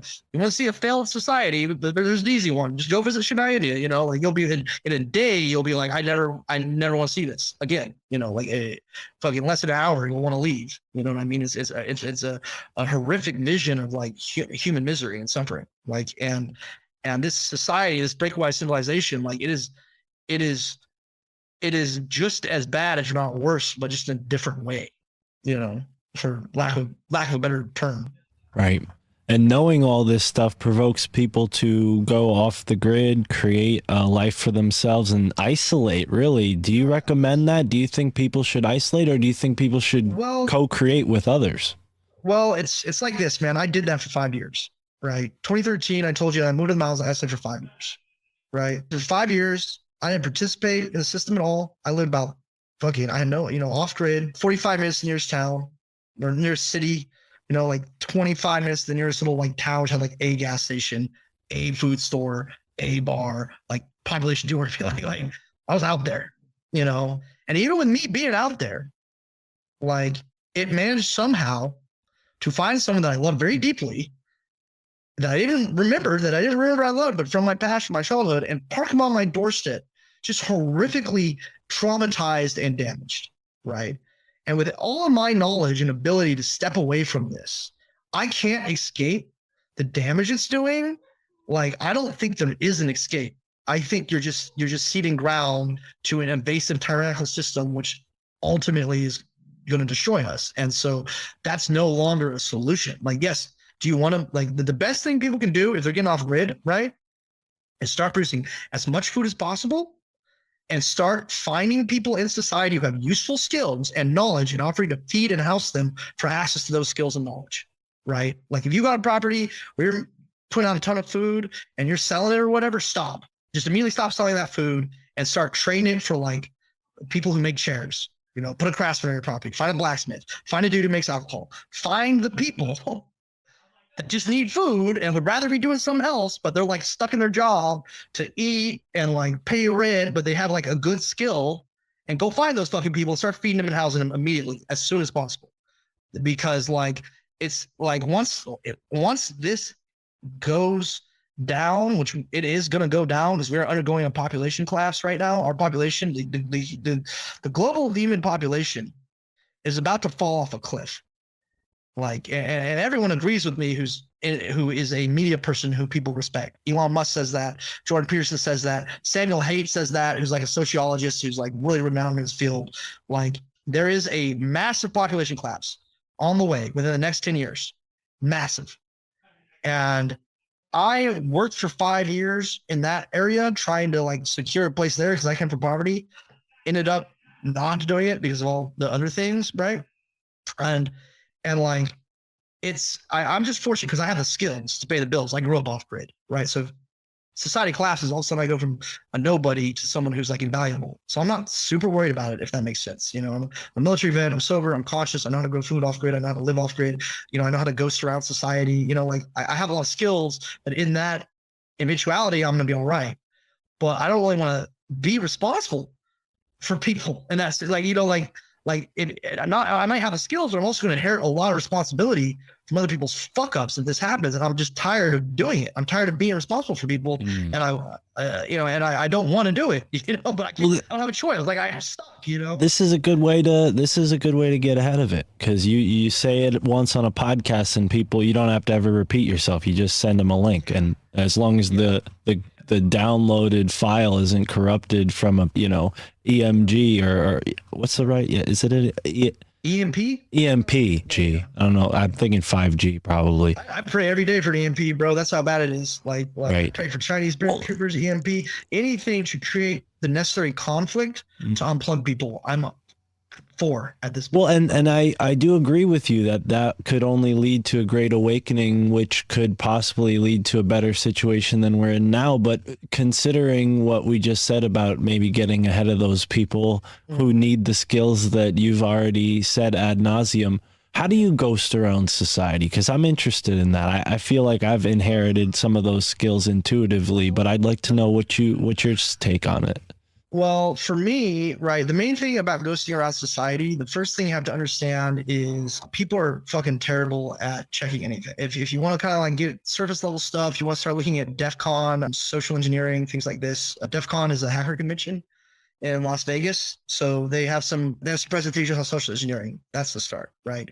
And there's different levels. Like you can be totally free as you ghost around society, but this means that you also are the type of individual who doesn't really care about killing people, right? Like to be totally free as a ghost, the human life becomes a non-issue for you, right? And that's just because like you're gonna run into situations if you're not armed where you're gonna be at the mercy of people who either there are more of them or they are armed, and you're just at their mercy because you're not smart enough to arm yourself. You know what I mean? So if you don't want to get any type of mortal conflict, you have to be able to identify these types of people and avoid them. Right? That's number one. Right? That's why I don't drive, because I don't want to talk to cops. Right? Because I understand that the police now are so subverted, they are likely to just do some dumb shit, and I have no power to stop them. Right. And I get hemmed up in the system, I'm going to be in a lot of trouble, just because once you're in there, it's kind of hard to get out. Like, they get you in a cell, you're only getting out of it, and then get you into the prison. You're only getting out of that prison on their behest, right? It doesn't matter what your rights are. You're only getting out if they feel like letting you out in reality, and so I just don't want to be in that situation. So if you're going to be driving around and you don't want to get fucked with, you better have a gun, and you better be willing to use it. Your other option is travel with groups of 3 or more, 4 of you driving around, lost everything one of you, as long as you're driving around with more people than the average patrol car has in it, you're infinitely safer than if you're going by yourself. Right. I'm not saying committing crime, but in terms of not being bothered by the powers that be. Right, because of these things with consensus and psychological conditioning and how they there's just all these factors that just make that safer. Right. And another thing is be able to get food without paying for it. Or music helps. If you can busk, that's a good way to instantly generate revenue to get by. But I mean, reality of the situation is you can just if you're talking corporate, another thing is don't fuck with the locals. Don't steal from mom and pop shops. Don't hassle local businesses. Stuff like that, right? But as far as corporations go, Safeway, SafeMart, as far as I'm concerned, I encourage people to steal from those places. You want to go get some food Safeway, just walk in, grab whatever you want to eat that day, and walk out. No one's gonna fuck with you. Just get enough food to eat, and then you don't have to carry as much food around. Get a life straw. This is a little straw that has it's a water filter, right? So you have clean water wherever you go. Depending on whether you want to be a dude who's taking an active stand against evil people, right, you may or may not want to build in a couple wilderness cameras with you. So if you run across someone who is evil, like someone who's a rapist or serial killer or anything like that, you can put them under observation to confirm that confirm for yourself that they are really what you think they are, and then you can act on that, right? Because you can't go to the cops with it. They're not going to do shit. They're gonna talk to the guy, realize he's an upstanding member of the community, and you're some dude from out of town, and fucking tell you to fuck off or think you're a drug addict.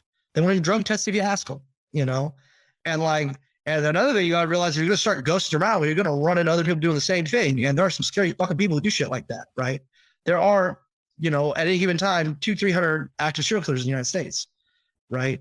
If you start developing the skills where you can move invisibly through society, you're going to start noticing other people doing the same thing you're doing. You're just going to know you're not going to be able to help it. And some of those people are going to be really dangerous.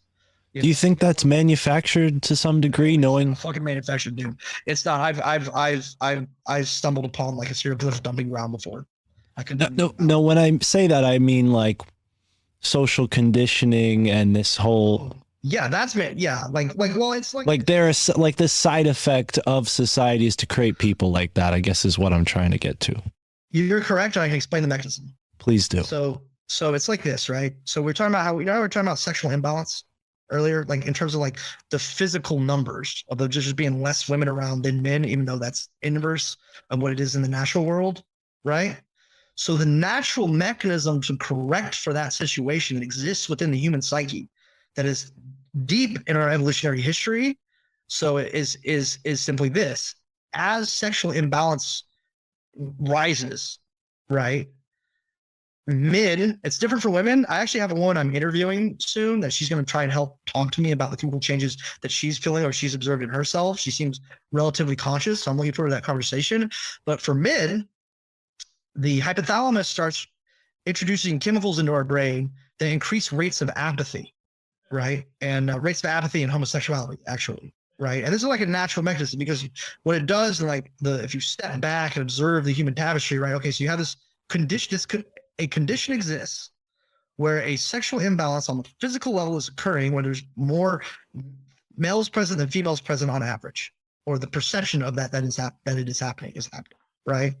And if more homosexuals are born into that, what this does is this slows the rate of birth, right? So it slows the amount of people being born during the time which this condition persists, which is creating the imbalance. So it's like a natural mechanism already starting to self-correct, right?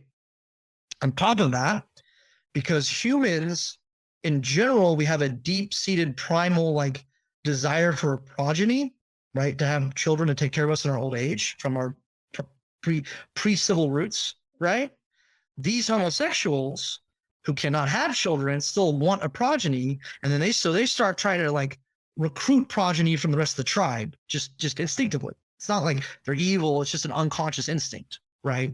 This is where like grooming comes from, right? It's not that they're like they are doing that, but it's like they're not even conscious of it. It's just their instinct, right? And this further slows the birth rates over multiple generations, because what ends up happening is someone's likelihood of being a homosexual is directly, there's like, if you're more exposed to it, you're more likely to become a homosexual. That's just reality, right? And then so it starts hitting on like a sociological and a natural level, right? Because already the chemicals are doing it by themselves, and then the exposure, encourages the brain to go. It's like, oh, we're in this condition where this is necessary, so it's fine. It just starts pushing everything in that direction. And the other thing that happens, you have the increase in apathy, right? And what the increase in apathy does, this means that like whatever it is that is like dudes are just less likely to go fucking provision. They're less likely to take care of their mates. They're less likely to even want to get laid. They just stop caring as much, right? And as that increases, well, all the things that are creating that further decreases the birth rates because they're not, having mates, right? That further increases, then that starts increasing. Well, okay, well, now that everyone's apathetic and not participating in society, well, now all the things that are like creating the food and the water and all the things that everyone is relying on, that starts breaking apart because people aren't participating anymore. And then you already have all of the chemicals of apathy that cause apathy kind of in your head. And then as scarcity needs start outstripping affection needs, that's when you get like the violent and warlike behavior. Right. That's why we're seeing an increase in mass shootings. That's why we're seeing like they're just outliers that are getting hit first with this natural mechanism. Right. So your school shooter is the thing that made him a school shooter is happening to everybody. He's just an outlier on the bell curve. Right. Where it's just happening stronger in him first. Right. Does that make sense? It makes so much sense, Ezra. And it's a lot of what I've thought about and pondered over the years. And like I said earlier, you do a great job of expressing it clearly. I think that's what we have to all understand. And I'm grateful to be in this position as a podcaster, because I feel like there's a sort of leg up that we have now with the internet, in the sense that education is freer than ever. It's not going to last forever, but with podcasting, we see this free access to information like never before. Well, that's why we have this window, right? Like I want to talk about that. Like the reason we as a say a civilization have this window is because of the way the internet is now, right? And like, and one thing that would help everyone out who's trying to actually create change and kind of like create freedom and get out from under this tyrannical situation. One thing that would help everyone else is to ultimately understand like their ability for observation and control right now is like, it's like they have no ability for observation and control. Like everyone thinks they have tons.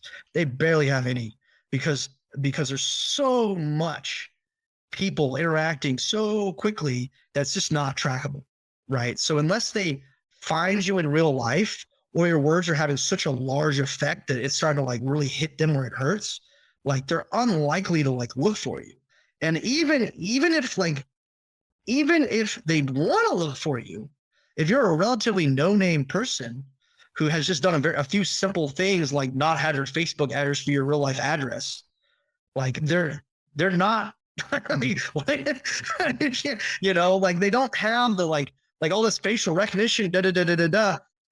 It's like it's not what it is. Like it's not that. It's like there are so many doppelgangers in life too because of our mixed heritage and like dudes getting around and like the fact that the system's been in place so long that like it's wrong all the time, right? It's wrong all the time, and so if you're not in a position where you're easily trackable, we're not announcing where you're going, or you're not getting plane, like if you're getting plane tickets, they're all attached to this central identity, your social security number, right? Yeah, they're gonna catch you quick, right? If you're flying around the country with real ID and they decide you gotta go, you're fucked. You know, they might if you're bad enough, they might crash a plane. But it's so if you want to get anywhere in the United States without a vehicle or an identification, get $10 so you can afford like a beer and like a soda and like a sandwich, and go to a truck stop and get a sandwich and hang outside and just hitchhike and talk to truckers and be like, oh, I'm trying to get over here. I'm a cool dude, blah, blah, blah, blah.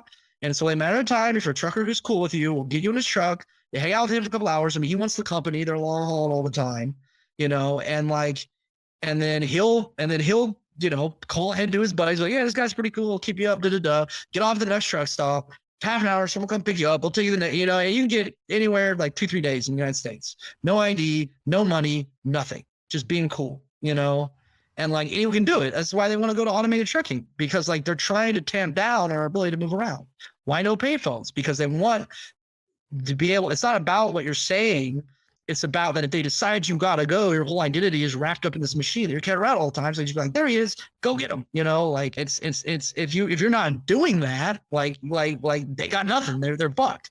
You know, they have no way of getting you from just getting extremely lucky. And whereas you, on the other hand, are way dangerous to them because you can find their agents, their tendrils just by going to your local board of supervisors, wherever you are in the United States at this point. It's totally subverted. Like you go in any board of supervisors of any county in the United States at this point is totally subverted. You can just go to them, fucking see who's being the asshole and who's getting the drone surveillance, grab that guy, it's that easy. And the only thing that's keeping people from doing that is fear, you know, fear of control, fear of being caught, fear of the police, you know, and like, what do people got to get out from under the fear because it's artificial, you know? Wow. You just dropped a lot of very, very useful knowledge. And you said something earlier that also stuck with me. It's that you described this at length, but when you were investigative reporting in Sacramento, don't go into the details again because you explained it all, but for people who are listening who might want to do the same and try to get some accountability in their local governments or just at least document what's going on, do you have any advice for those people? Yeah, no one's going to do it. No one's going to act on any information you bring them at all. If you actually want to take action against these types of individuals, you have to be prepared to use force, enhanced interrogation, and be willing to be that person. You know, I'm not that person at this point. I'm getting there because I get increasingly frustrated. I've never done anything never done anything like that since I've been out of the military, let's say. Right. But yeah, you can bring the cops and the military or whoever the fuck you want, whatever information you want, it does not matter. You have to understand that these organizations for engaged in this have the economic might of a technologically advanced foreign power generating their revenue, helping them generate the revenue. The cops are bribed. They're paid off. The politicians are bribed. They're paid off. They don't care. So you can go and get all the information you want, but unless you and your personal group of people are going to personally do something about it, ain't shit going to change. And that's just is what it is. Right. Yeah. And now when you talk to certain people, they're like, you know what, I'm so sick of the United States, I'm going to go and move to another country. And I've talked to some people who've done that, and they tend to say, oh yeah, you guys think you have all the freedom, we have plenty of freedom. Would you recommend people become expats, or do you think you actually do have rights that are worth keeping in the United States? Here's the reality situation. Yes, that's a temporary solution. Like it's hard to tell how long a solution that is, given how technology is changing the game in terms of how fast things are industrializing. That's a temporary solution. Here's the thing. The United States is the most armed nation in the world when it comes to small arms. If the United States falls, is ceded to this foreign power, all the remaining nations on the ground level, all the remaining humans are basically not going to have any guns at all. And the only people that will have guns are a class of human being, which has been bred over a long period of time to follow orders, that will have no problem slaughtering you and all your whole fucking group the second they decide they want something in that area. And so if you want to subject yourself to the Hunger Games, or your children to the Hunger Games, that is a workable solution. That's it. Yeah, no, I'm well said. I think that ends it there. Yeah, I would tend to agree. I mean, I think everybody needs to arm themselves and be able to just defend themselves. As a martial artist, I thought defending myself meant learning how to use my fists and feet. But if somebody has a gun to my face, my feet and fists aren't going to do anything. Yeah, they're not. Yeah, it's like one of the scariest things I've ever seen. I talked to you about spoofing, is so I can't, remember a lot of this is hypothetical, because penetrating beyond the veil of propaganda that exists is really difficult. But imagine a society where kind of everyone's so tuned out on social media and desperation mindset, right? Where a military force could come in and slaughter a town and no one would ever learn about it.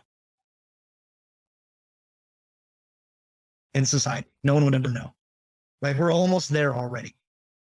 You understand what I'm saying? Yeah. The amount of misinformation already in America is almost to a point where if a random ass town in the Midwest or here in California, just if some fucking foreign troops moved to here and killed everybody and just kept up the internet, if there is a power capable of censoring the information in or out, even if people were calling for help, saying it was real online, if there's a high likelihood there would be no response, and then everyone forget about it a week. We're already there. Right. 90%. Right. So it's an issue. Now, I have some friends that frequent the festival scene as vendors or presenters, and they have a lot of great things to say about how we could maybe forge a sovereign community in that space. What are your thoughts on that? That is absolutely the space. That's what I'm trying to do right now. So I'm into promotion in a sense. A lot of my activities in the festival scene are in that direction. But any how to put this, any civilization that wants to exist outside of the system, you better have a way to fight back, right? And for me, I feel like the solution is I've several times tried creating a core group to start doing this, but it's not gotten bad enough yet where I can get people to commit, or they're just so subverted that they can't commit the amount of energy to just show up to shit on time, because I have no way of paying them. I can't give them money, and if any use of money is inherently going you're just helping the system more. So it's I'm already trying to work outside of that for those reasons. But there needs we need a military that those people who want to do this, we need a military, but it's not a military we need ground troops. It's we need 10 or 12 people who can go around society, who would be trained to move around society effortlessly, and then we would need a small 10 core of people who could use Maltego to its full functionality, right? Like that, which means you gotta be like a really high level programmer to be able to do that, right? And that's actually enough. Like just with that, with 40 dudes, you know, you got your military core and your tech core. When you're you know, when you're moving around society, you know, as a, let's say a revolutionary, for better like a term, you don't really have to worry about eating. You know, like everything's your food. You know, like, you know, I'm going through I mean, even just walking around town here, I mean, there's fucking food everywhere. You know, like there's apples, peaches. I've been in the cities, like there's a place in Southern California where every yard has an orange tree in it. You know, it's just like when you start actually just moving around, it becomes easier, but it's much more difficult in cities because they created artificial food scarcity. You know, they put all the chickens in chicken Auschwitz, and like now no one can get chickens because they're not running around. They're all in the fucking cages. You know what I mean? And like that's a problem. You know, like it would be a lot easier.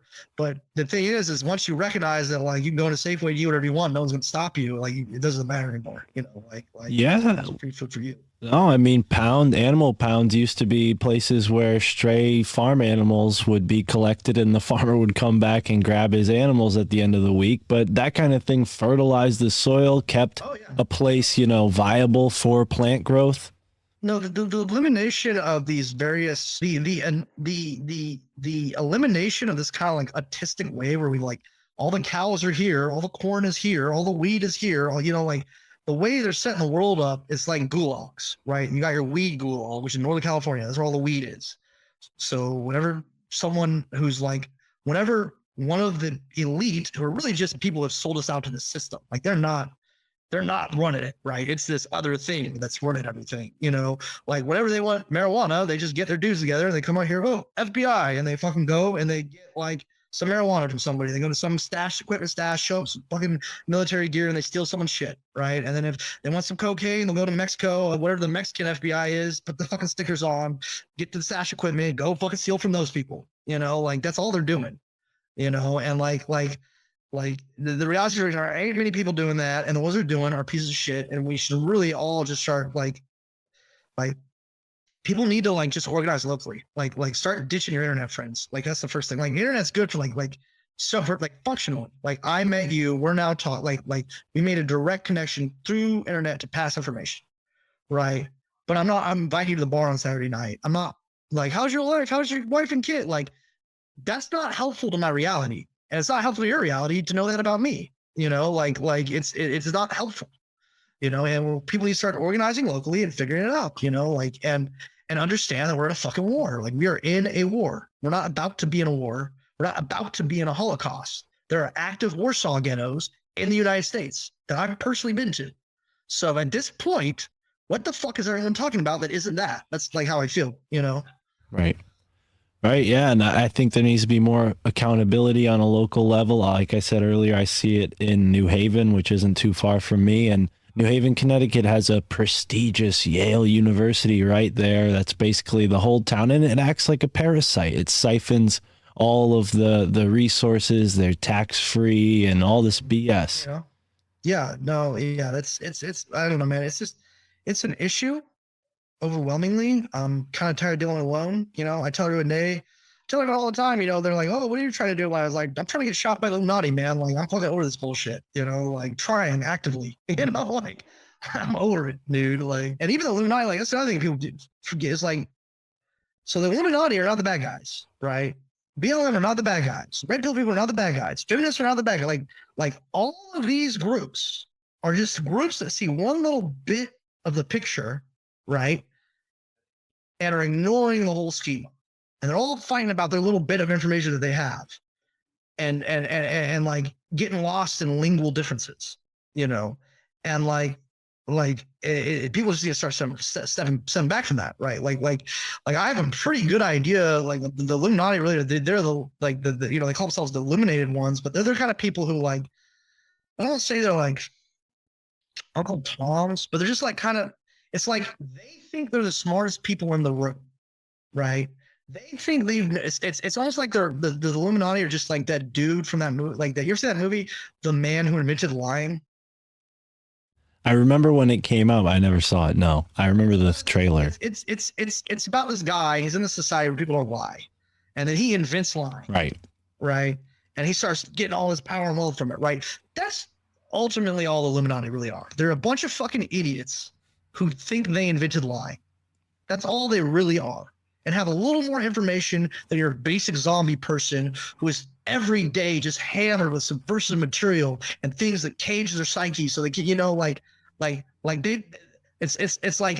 it's like they got out of the cell and now they're just walking around the jail, looking at everyone in the cell, being like, "Oh, I'm so free and I know what's going on. I'm running shit." But they're still in prison, right? They're still on Alcatraz and they don't know shit. That's the Illuminati, So like, once again, people got to get over their fear. You got to understand these people are not smarter than you, right? They're well, knowing what you know about, and well said, great point. And I'm sorry to cut you off there, but knowing what you know about propaganda, how much stock do you put into what people in this conspiracy sector, not particularly the one I'm in, but certain podcasters, YouTube channels, everything is an Illuminati false flag hoax, or everything was set up and the strings were pulled by the Illuminati. What are your thoughts on that? Is that part of the propaganda?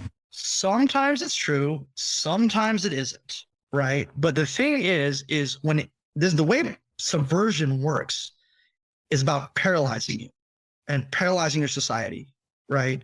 And so whenever any event happens, any political event, any fucking natural disaster, a terrorist attack, like whenever any event, large scale event happens where it's too big, where it can't just be covered up, right?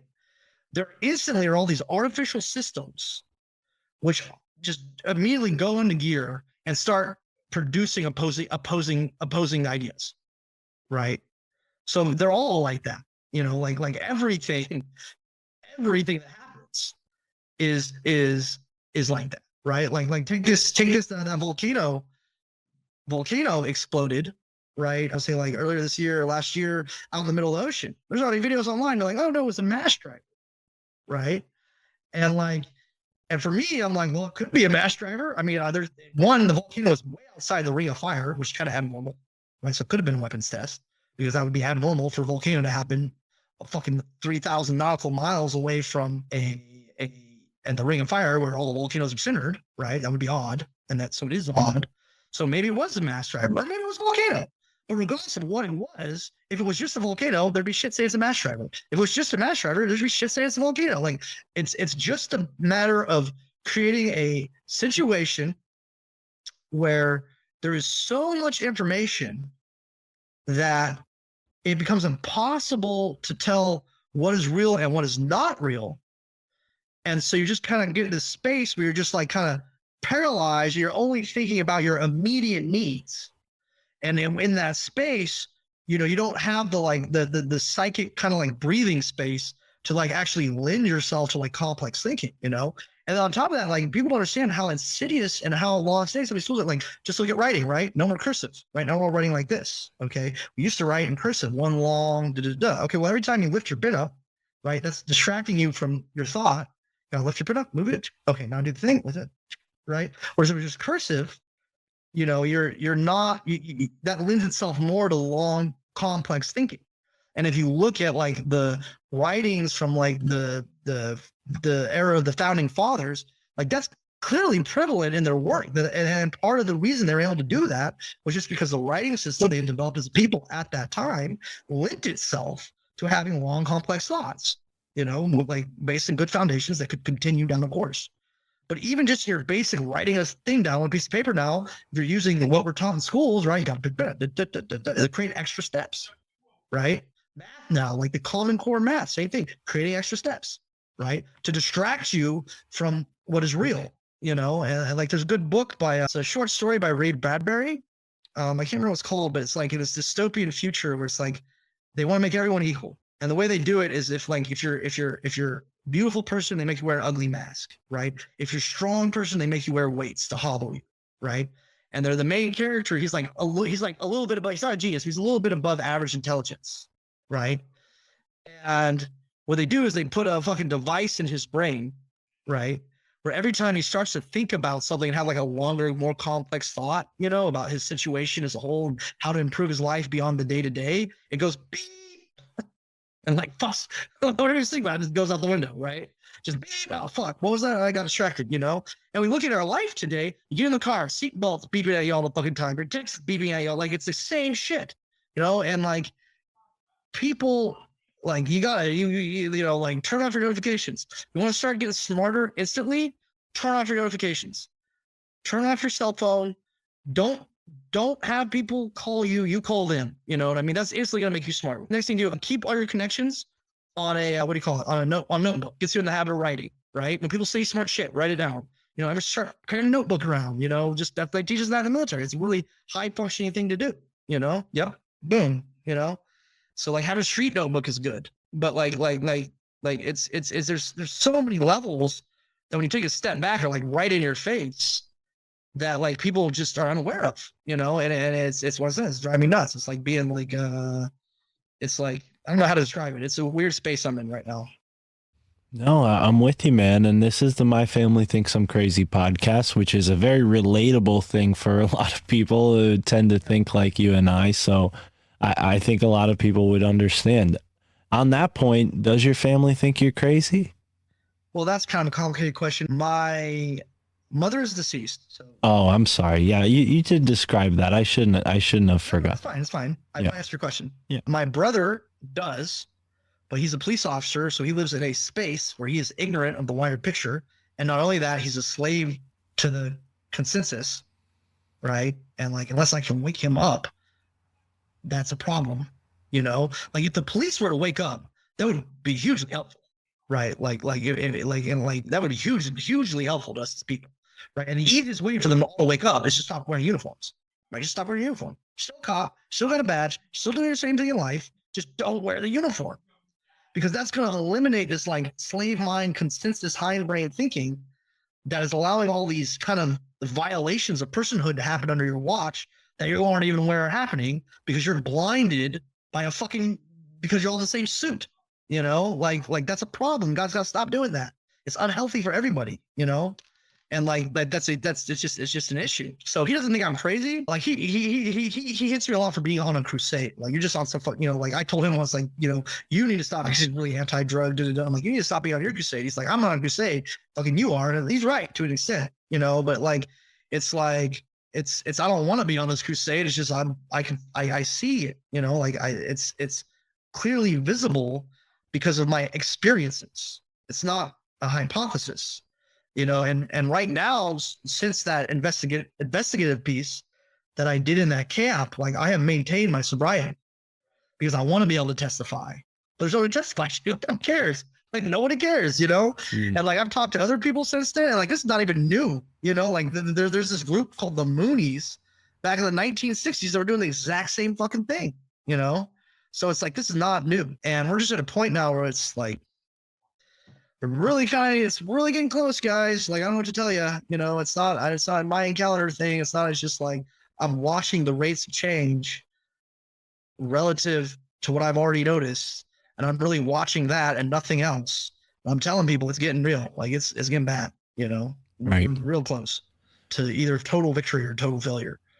Right. And on the point of being sober, how do you feel about cannabis or psychedelics? Do you think that they're part of the agenda overall, or are they outliers? It's like this, bro. I can explain that. Like, check it out. It's like this. Okay. So THC, which is present in cannabis. This is some Slumdog Millionaire shit here. The only reason I know this is because when I was like 11, because I'm from Northern California, weeds everywhere. There was like a newspaper article on it, but it is true when I looked into it since, right? So THC causes dendritic growth. Like it stimulates dendritic growth. Do you know what dendrites are? Yeah, there's a type of stone called dendritic agate, and it has like roots on it. And I guess the point is a dendrite is like a root, like or anything that roots. Kind of. Okay, so what I'm talking about when I say a dendrite, I'm talking about specifically in relation to the human brain. Okay, and I'm going to go ahead just because whether or not you know, there's going to be people that don't know. So I'm just going to kind of explain them all as I go. Okay, so you have your neuron, right? And then you have a dendrite, which comes out. So here's your neuron. They have dendrite that comes out. You might have more, like you might have like a bunch of dendrites, right? And so like here, so let me ask you two questions, okay? And if there are people listening to this right now, I would I would encourage you to answer these questions just in the privacy of your home as I ask them. Okay. So my first question, and they're not trick questions, just simple questions, right? What color is normal printer paper? White. What do cows drink? Milk. Cows drink water. Okay. So why did that happen? Right? This is how it happened. Our neurons grow from our hypothalamus, which is our core processing unit, basically, right? Like think of our hypothalamus as our processor and the rest of our brain as the hard drive, right? And your neurons grow in like chains. Like they start out separate. They don't start interlinking to like 3 or 4. They start all these separate chains, right? One of our earliest associations in the English-speaking world, word associations, is white and milk. Because when we are babies, we need that shit to live, and we don't know how to speak English. And our parents can't speak what we're speaking. So when we're trying to teach us the language, they're going to either call it white or milk. And it's the first thing, like, we're like, I don't get what to call it. I need to live. You know, I want to eat. I'm starving to death, you know? And so those two neurons are like really close together, and there's like a dendrite going between them like this, right? So there's like these two neurons. Here's white, here's milk. They're right next to each other. So when I ask you the question, the first question, this is how association works, right? It sends a signal, right? So this is to say, down here's my hypothalamus. It sends a signal, goes up the chain, hits this neuron, right? And the chemicals, what they do is they lower the resistance of that line and allow the energy to fire, basically, right? And because I already lowered the resistance to this chain, because this neuron is in such close proximity, the resistance to this answer is also lowered, even though it's the wrong answer, right? And so I just use a little trick to like force your brain to say the wrong thing. You know, just a real simple trick. You know, white milk. You know, and some people will get that question right. They're guaranteed. If there are people listening, someone like cows drink water. Well, those people probably grew up on farms or had that fucking question asked to them before, so they have a wider array of neurons around that question than you, who just has never heard it before, or whoever else. Well, it's a shame because I have worked on a farm and I milk cows, so I'm glad I was the example, though. The answer doesn't. Having the right answer doesn't come from milking cows. It comes from you watered them. You've had you. Right. You know, when someone asks you what do cows drink, you don't think milk. You think about that time you went to your granddad, you had to pour, got the hose. You're like, oh yeah, I watered them too. Yeah. But so even you with your farm experience, right? As an example, you see what I'm saying? Yeah. So you got these dendrites, and they come out from your brain, and basically the way neurons grow along a dendrite is kind of how, if you ever have had a spider plant, like dendrites develop along like neurons develop along a dendritic path, the same way that new nodes develop on the spider plant, like how spider plants reproduce, right? It's the same kind of like natural mechanism. Okay. Well, weed causes you to have more dendrites in your brain in general. This is where, like, I'm sure you have met a burnout stoner in your life, like a stoner who's just like, he barely is functional, just like, Well, what's causing that is like, we're normally have a neuron like this, right? And you got like, let's say 3 dendrites coming off of it, going to 3 separate neurons, right? Well, now, as you've smoked so much weed, this neuron actually has like 30 dendrites coming off of it. Each of these neurons got 30 dendrites coming off of that. And there's just like, it's just like bushes inside your brain. And so any chemical pulse that goes to your brain kind of gets diffused through the whole thing. And it can make it very hard to get to like a meaningful, like, thought. You know, that's like you'll be all over the place, but like you'll also be paralyzed a little bit, if that makes sense, right? So that's marijuana, THC. Okay, so let's talk about hallucinogens. All right. So what hallucinogens do is they stimulate your hypothalamus to release additional amounts of chemicals that are the chemical that bring down those resistances, right? And so it's like, and depending on whether you're microdosing or macrodosing, it's like the difference between like, just like kind of like over tuning your CPU, you know, or doing like a defrag on your computer. Because what happens is you have all these dendrites, right? But you're still taking the same amount of food intake in and everything to create them, right? And so they're not as like as hardened as someone who doesn't have as many, right? And also the things that you think more often are a more hardened path, right? Because every time you have a thought, it sends that chemical pulse, it burns it a little bit, and then it heals back. And every time that happens, you get stronger and stronger and stronger. The same way you like working out a muscle, right? So when you macrodose on hallucinogens, you dump this chemical like an acid bath in your brain, which just fries tons of dendrites, right? But can be a good thing. If you've got bushes, you need to get them trimmed, right? Like you need to like get some of the trash out of your mind. And then if you want to functionally control that process, what you can do is you can create personal totems before the point where you macrodose to help do that. For example, I have a ring, right? So this ring is to remind me to use all my military habits, which are in my brain somewhere, in my civilian life towards my goals instead of the military's goals. But it's like, because I just kind of desert all. I didn't want to think about it. Well, I use this ring. Okay, so this ring is to remind me, right, to do that. And at first, right, I'm just kind of trying to do it. But every time I feel the ring, it reminds me of the purpose that I put the ring on. So that just reminding me of the purpose, that creates the beep, beep, beep. It's making it stronger and stronger and stronger, right? And then you macrodose, you fry everything, but the connections that you created with purpose, well, they stay. And they go from being something you're trying to do to a driving impulse that you can control if you wanted to, you know? And like, so like, are they control mechanisms? Yes. Can they damage your brains? Yes. But can anything that's used against you be used for you? Also, yes. You know?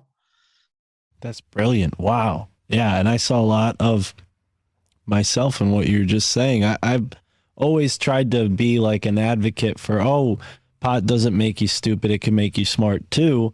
And for me, that was because when I smoked initially at a young age, I would go in my room and read books. I mean, you can see behind me, I got hundreds of books. So I think I'm very sure. Well, that's awesome. I think that's part of it. It's not perfect. It's not a perfect process. And I certainly don't advocate to others like, oh, you got to start smoking pot and you'll get smarter or anything like that. But it did work in a way. And I was also a martial artist at the time, so the exercise probably helped as well. But discipline helps. And like I said, if you have focus, the additional dendritic growth isn't necessarily bad, because the things you're focusing on are still getting the most, how do I put this? Like they're getting the most workout. Right. Well, and it seems like the people who become burnouts are, those who just smoke and kind of look around, watch TV, or do something that's anti-productive. Right. And most of those people, like I said, most of those people could be like most of those people, if you gave them like a strong dosage of hallucinogens, that is going to correct that behavior. But if you don't pair that with some kind of totemic like guidance beforehand, there's no way of knowing how they're going to come out of the other end, right? So that's why it's helpful in the space between trying to heal yourself from having too much mess in your brain to the point where you do it. That's why it's important to have like some totemic aid in terms of you can take items and create focuses that remind you to think along a certain way to create a stronger connection, so that when you do the dump, that's what stays and you're not losing important shit. You know what I mean? And for those who may have lost important shit, is there a remedy from that you've sought out or seen? Okay, so how do I put this? It depends on how they lost it, right? If you lost it from smoking weed, it's still in there. And the real situation, if you just take a dose, it'll probably get right back, right? Like a macro dose. Okay. Now, if you lost it from doing too many hallucinogens, that's a different story, right? Because that's like burnt. That's fried. It's like blown apart. It's damaged. It's severed.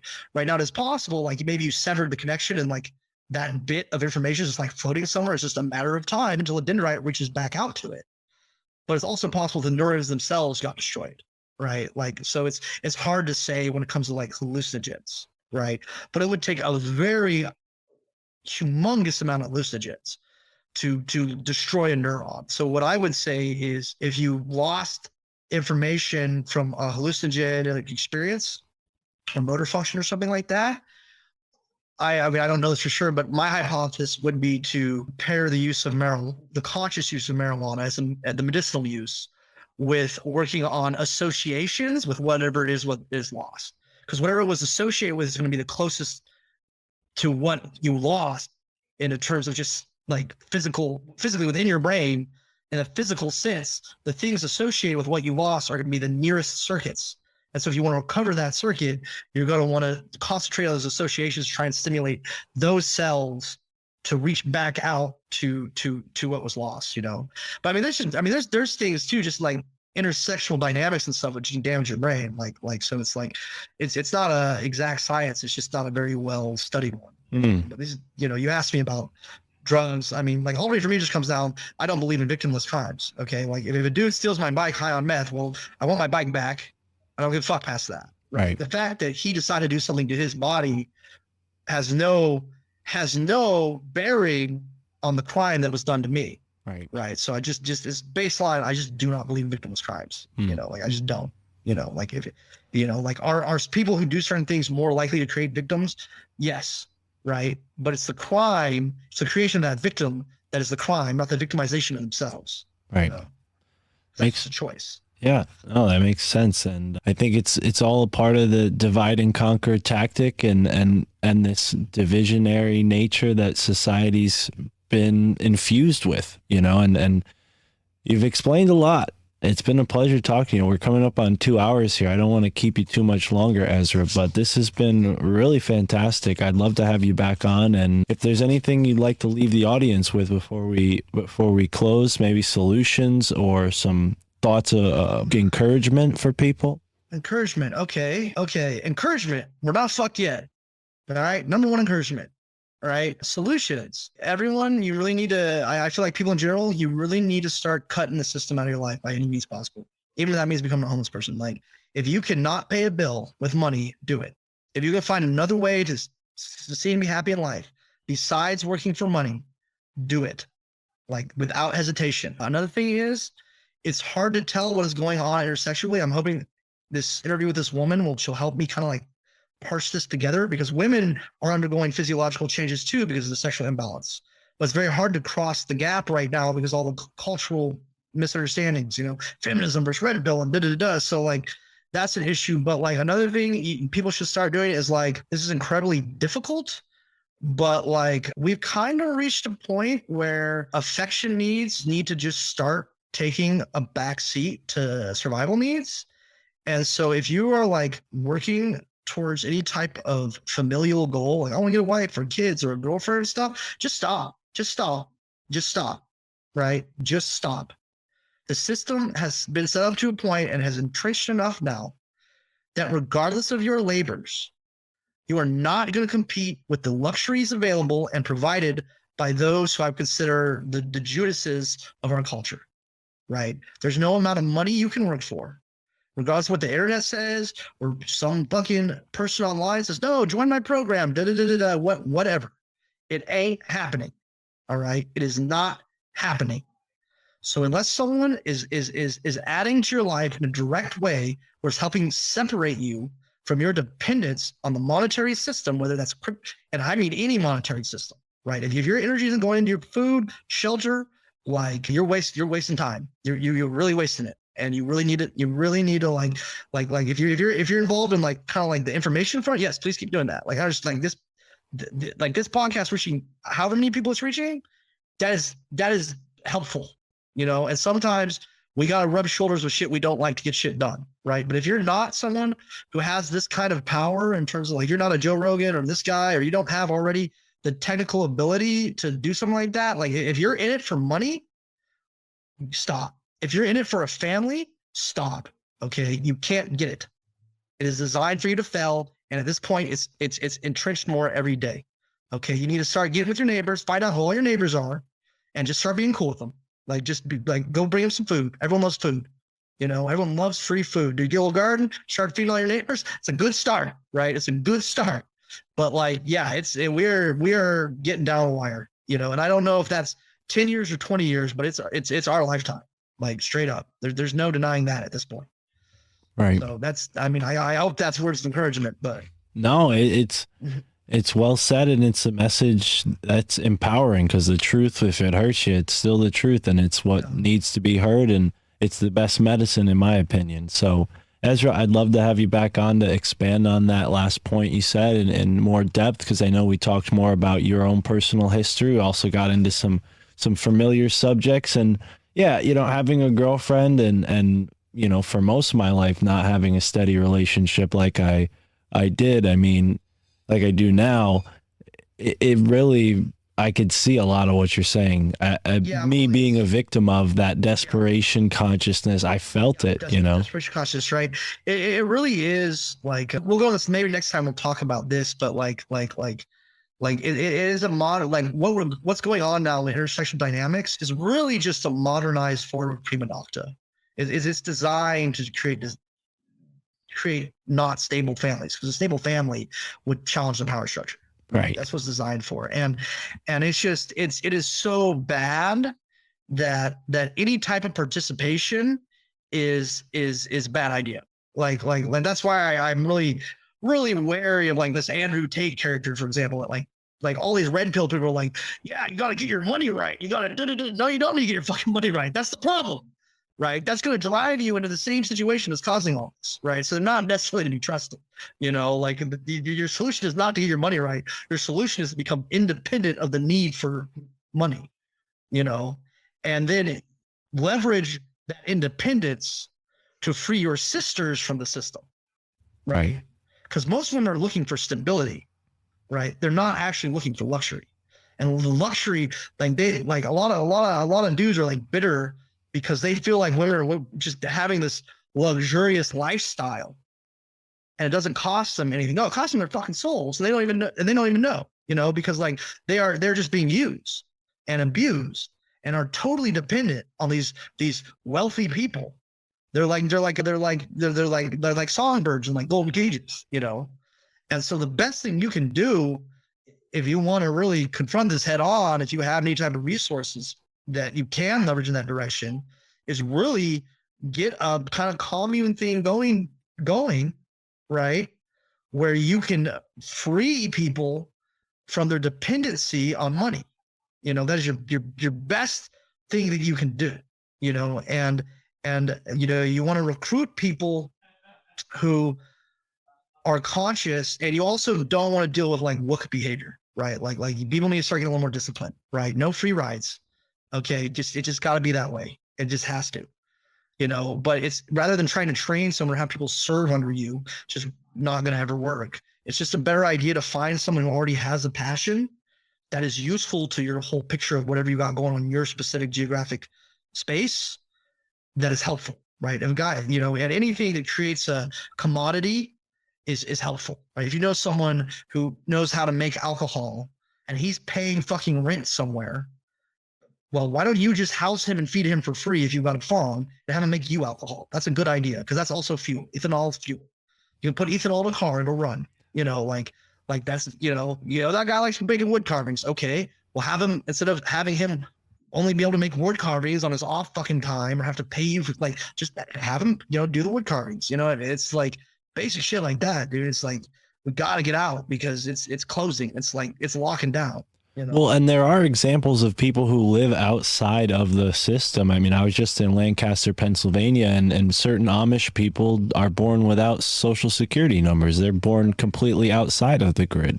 The rest is there's communities like this all over the place. It's just it's one of the things that's dangerous is sorting the ones that are actually like fucking cults from like actual communities, separating the two. Like because like some of these communities are just people who have figured out what's going on or try to use those same systems to get their own little kingdom. They're not concerned with like everyone's flourishing. They're just trying to king too. You see that with like these people out of Costa Rica a lot of times. There's like these cults in Costa Rica that like abduct, young women and men who have this fantasy of living in some kind of paradise, and they never see their family again, that kind of thing. Well, yeah, I mean, like I said, once again, like a lot of these types of cults, right? It just comes down to like, it's an easy way to tell if it's good or bad, right?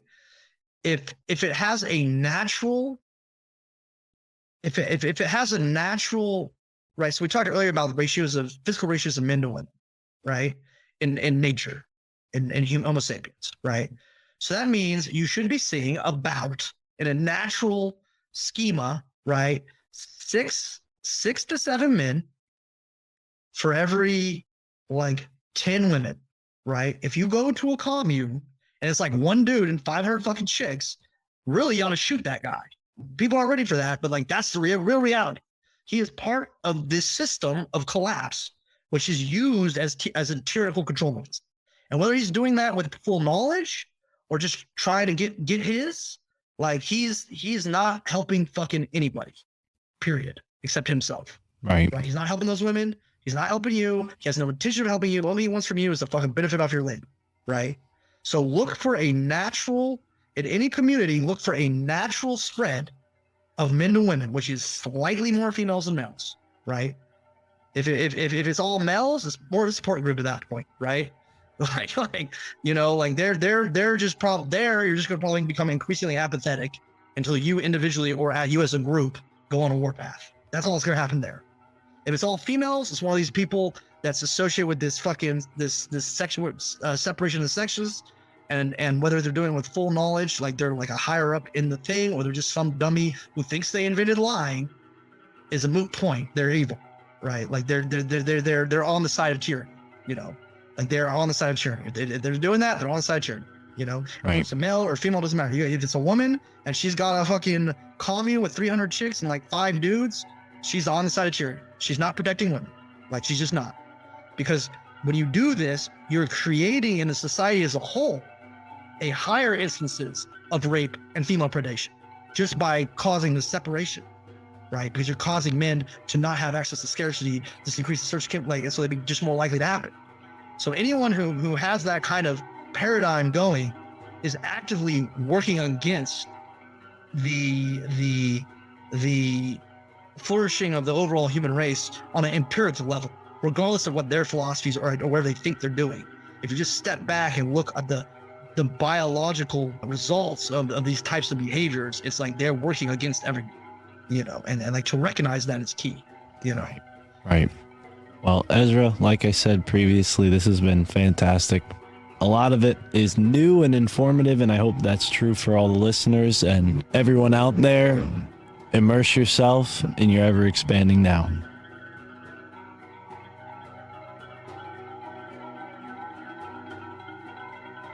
All right, and that is our conversation with Ezra. You can find him on Instagram at Renegade Authority, all one word, Renegade Authority. And like I said at the beginning of this interview, this one was totally off the cuff. Totally off the cuff. He reached out to me from a tip, a suggestion he received from another person who I guess has listened to this show, or maybe Tinfoil Hat. And yeah, one thing led to another, and we had a fantastic conversation that honestly bumped another fantastic conversation for the spot of 199. I know it might not mean much to the listener listening in the future, but everybody with us who's been with us since episode 1 or 15 or whatever episode you found us, you know, not that 15 was any more special than any other podcast that I've done, but everybody finds a podcast at a certain time, and those who have stuck with me since the early days have seen the evolution of this show. And Ezra really throttled me in a way with what he had to say. It was really impressive. And that's not to say that the other episodes are not impressive as well. As a matter of fact, the next several episodes are going to be fantastic, but I'm extremely excited for episode 200, which is why there's so much emphasis on episode 199. So I had to find a lot of really interesting people, and Ezra made the cut. But like I said, we're just getting started in here. We're just getting rolling, folks. We're just getting started. So another fantastic podcast. I want to thank Tara, my girlfriend. I want to thank everyone who's been a guest on the show, and I want to thank everyone who listens to the show. I appreciate every single one of you, especially those who choose to support. There are many ways you could support the show. You can get some merch. You can sign up as a subscriber on Patreon or Rockfin and get some of our bonus content. You can also send a one-time donation, which would be really helpful and would help motivate us to do more shows per week, of course. I also have a small book that I put together with Tara's help called The Synchro-Mystic Exploration of the Ever-Expanding Now, Edition 1. And don't get it twisted, folks. There will be other editions. And by editions, I don't mean an update of the first one. I mean a new book. This is something that I plan on doing over the next however long this show goes. We'll have editions of the scene. Play on the term zine. Think of it like that. Anyways, here we are in our ever-expanding now. You can find Ezra on Instagram, like I said. And a lot of powerful concepts in this conversation. Feel free to reach out to me with your thoughts. You can get in touch with us on Telegram. We've got a really awesome Telegram community. If you sign up on the Patreon, you get access to a private Telegram community of just subscribers. It's a lot smaller, and we'd like to grow that because I'm thinking of doing more live shows, and it would be really cool to incorporate the supporters in live shows that we're going to be doing. We've done them before, but we'll keep doing more and more as the weather cools down over here in sunny New England. I'm going to be working my podcast away, working on the podcast all day for you folks out there in your moment, wherever you find this show, for your benefit. I hope the wisdom, the conversations, the knowledge, all the stuff that makes its way onto this RSS feed is of benefit to you in your life. And if you have anyone who you think I should talk to, feel free to reach out with that as well. So, as for this episode, folks, I am really looking forward to the next episode. The supporters already know who the guest is, but we have a really cool idea in store. We're not going to do just one guest for the 200th episode. It's going to be a series of interviews, a marathon episode, if you will. We've done episodes like that before, and we'll keep doing them. That's just part of what I like to do as a podcaster. Mix it up, switch it up. We've got Patreon content. Juan and Chris and I do a bonus Illuminati Confirmed podcast that you can only find on our Patreon. Juan has a Patreon as well. And then, of course, I have a couple other podcasts that I do. Esoteric America is a new podcast that I do with my friend Roman from the Rising from the Ashes podcast, and our friend Chad, who's an author and a researcher. He's written a couple books. And of course, Tara, my girlfriend, joins me as a co-host on that show. And I also do a show called Your Handbook for the Apocalypse that you can find on the Susquehanna Alchemy RSS feed. That's right, Susquehanna Alchemy. You just type that in, SUSQUEHANNA, Alchemy. And that's a great show. Mike and I talk on the phone, so the audio doesn't sound as crisp as it does with these interviews, so you'd have to forgive me on that, folks. But yeah, that's a really fun show. We actually did our first episode ever in person. That's episode 39. And we've also had a couple guests on the show. Greg Carlwood was a guest on one episode. You might have seen that episode in this RSS feed, as well as the first 12 episodes of Your Handbook for the Apocalypse. Once we got to 12 episodes, we decided to put them on another RSS feed, which in hindsight, I don't know if I would have done that with any other podcast. The fact is that I wanted to create it for Mike because he's got other shows that he does on YouTube that deserve to have their own audio companion for those who maybe don't like YouTube or don't like ads and just want to listen to the whole thing straight through. We've got Mike's podcast that he does with Ross Bent on that RSS feed. We've also got original content that Mike's done, narrating all sorts of different information with video presentations that go along with them on YouTube. But like I said, some people like the audio side of it, so that's in there as well as a resource for you if you go and subscribe to Susquehanna Alchemy. That's Susquehanna like the river, Susquehanna Alchemy. In whatever podcast app that you listen to this. I've got a couple other shows to plug, believe it or not. Alt Media United is a show that's exclusively on Rockfin. It's interviews that I do with people in the podcasting sphere about podcasting, about freedom of speech, about technology, and I also have begun doing more of that show with my friend Al from Forum Borealis. You might recognize him if you listen to every episode of this show. He has been on the show before as a guest, and Al has a really interesting perspective as a Norwegian gentleman, someone who's from the other side of the globe, so to speak, or the plane, so to speak. And Al and I have been interviewing people, so stay tuned. We do have an RSS feed for that show, so you can subscribe to Alt Media United wherever you're listening to this app. And then finally, I do the Freethinker Society, which is on pause right now because Mike has been busy. He is a restaurateur. He owns a business. He has a family. And we will do more interviews. We will have more episodes of the Freethinker Society. Don't you worry, folks. That is all happening. And of course, the 200th episode is right around the corner. It will be out this coming Monday.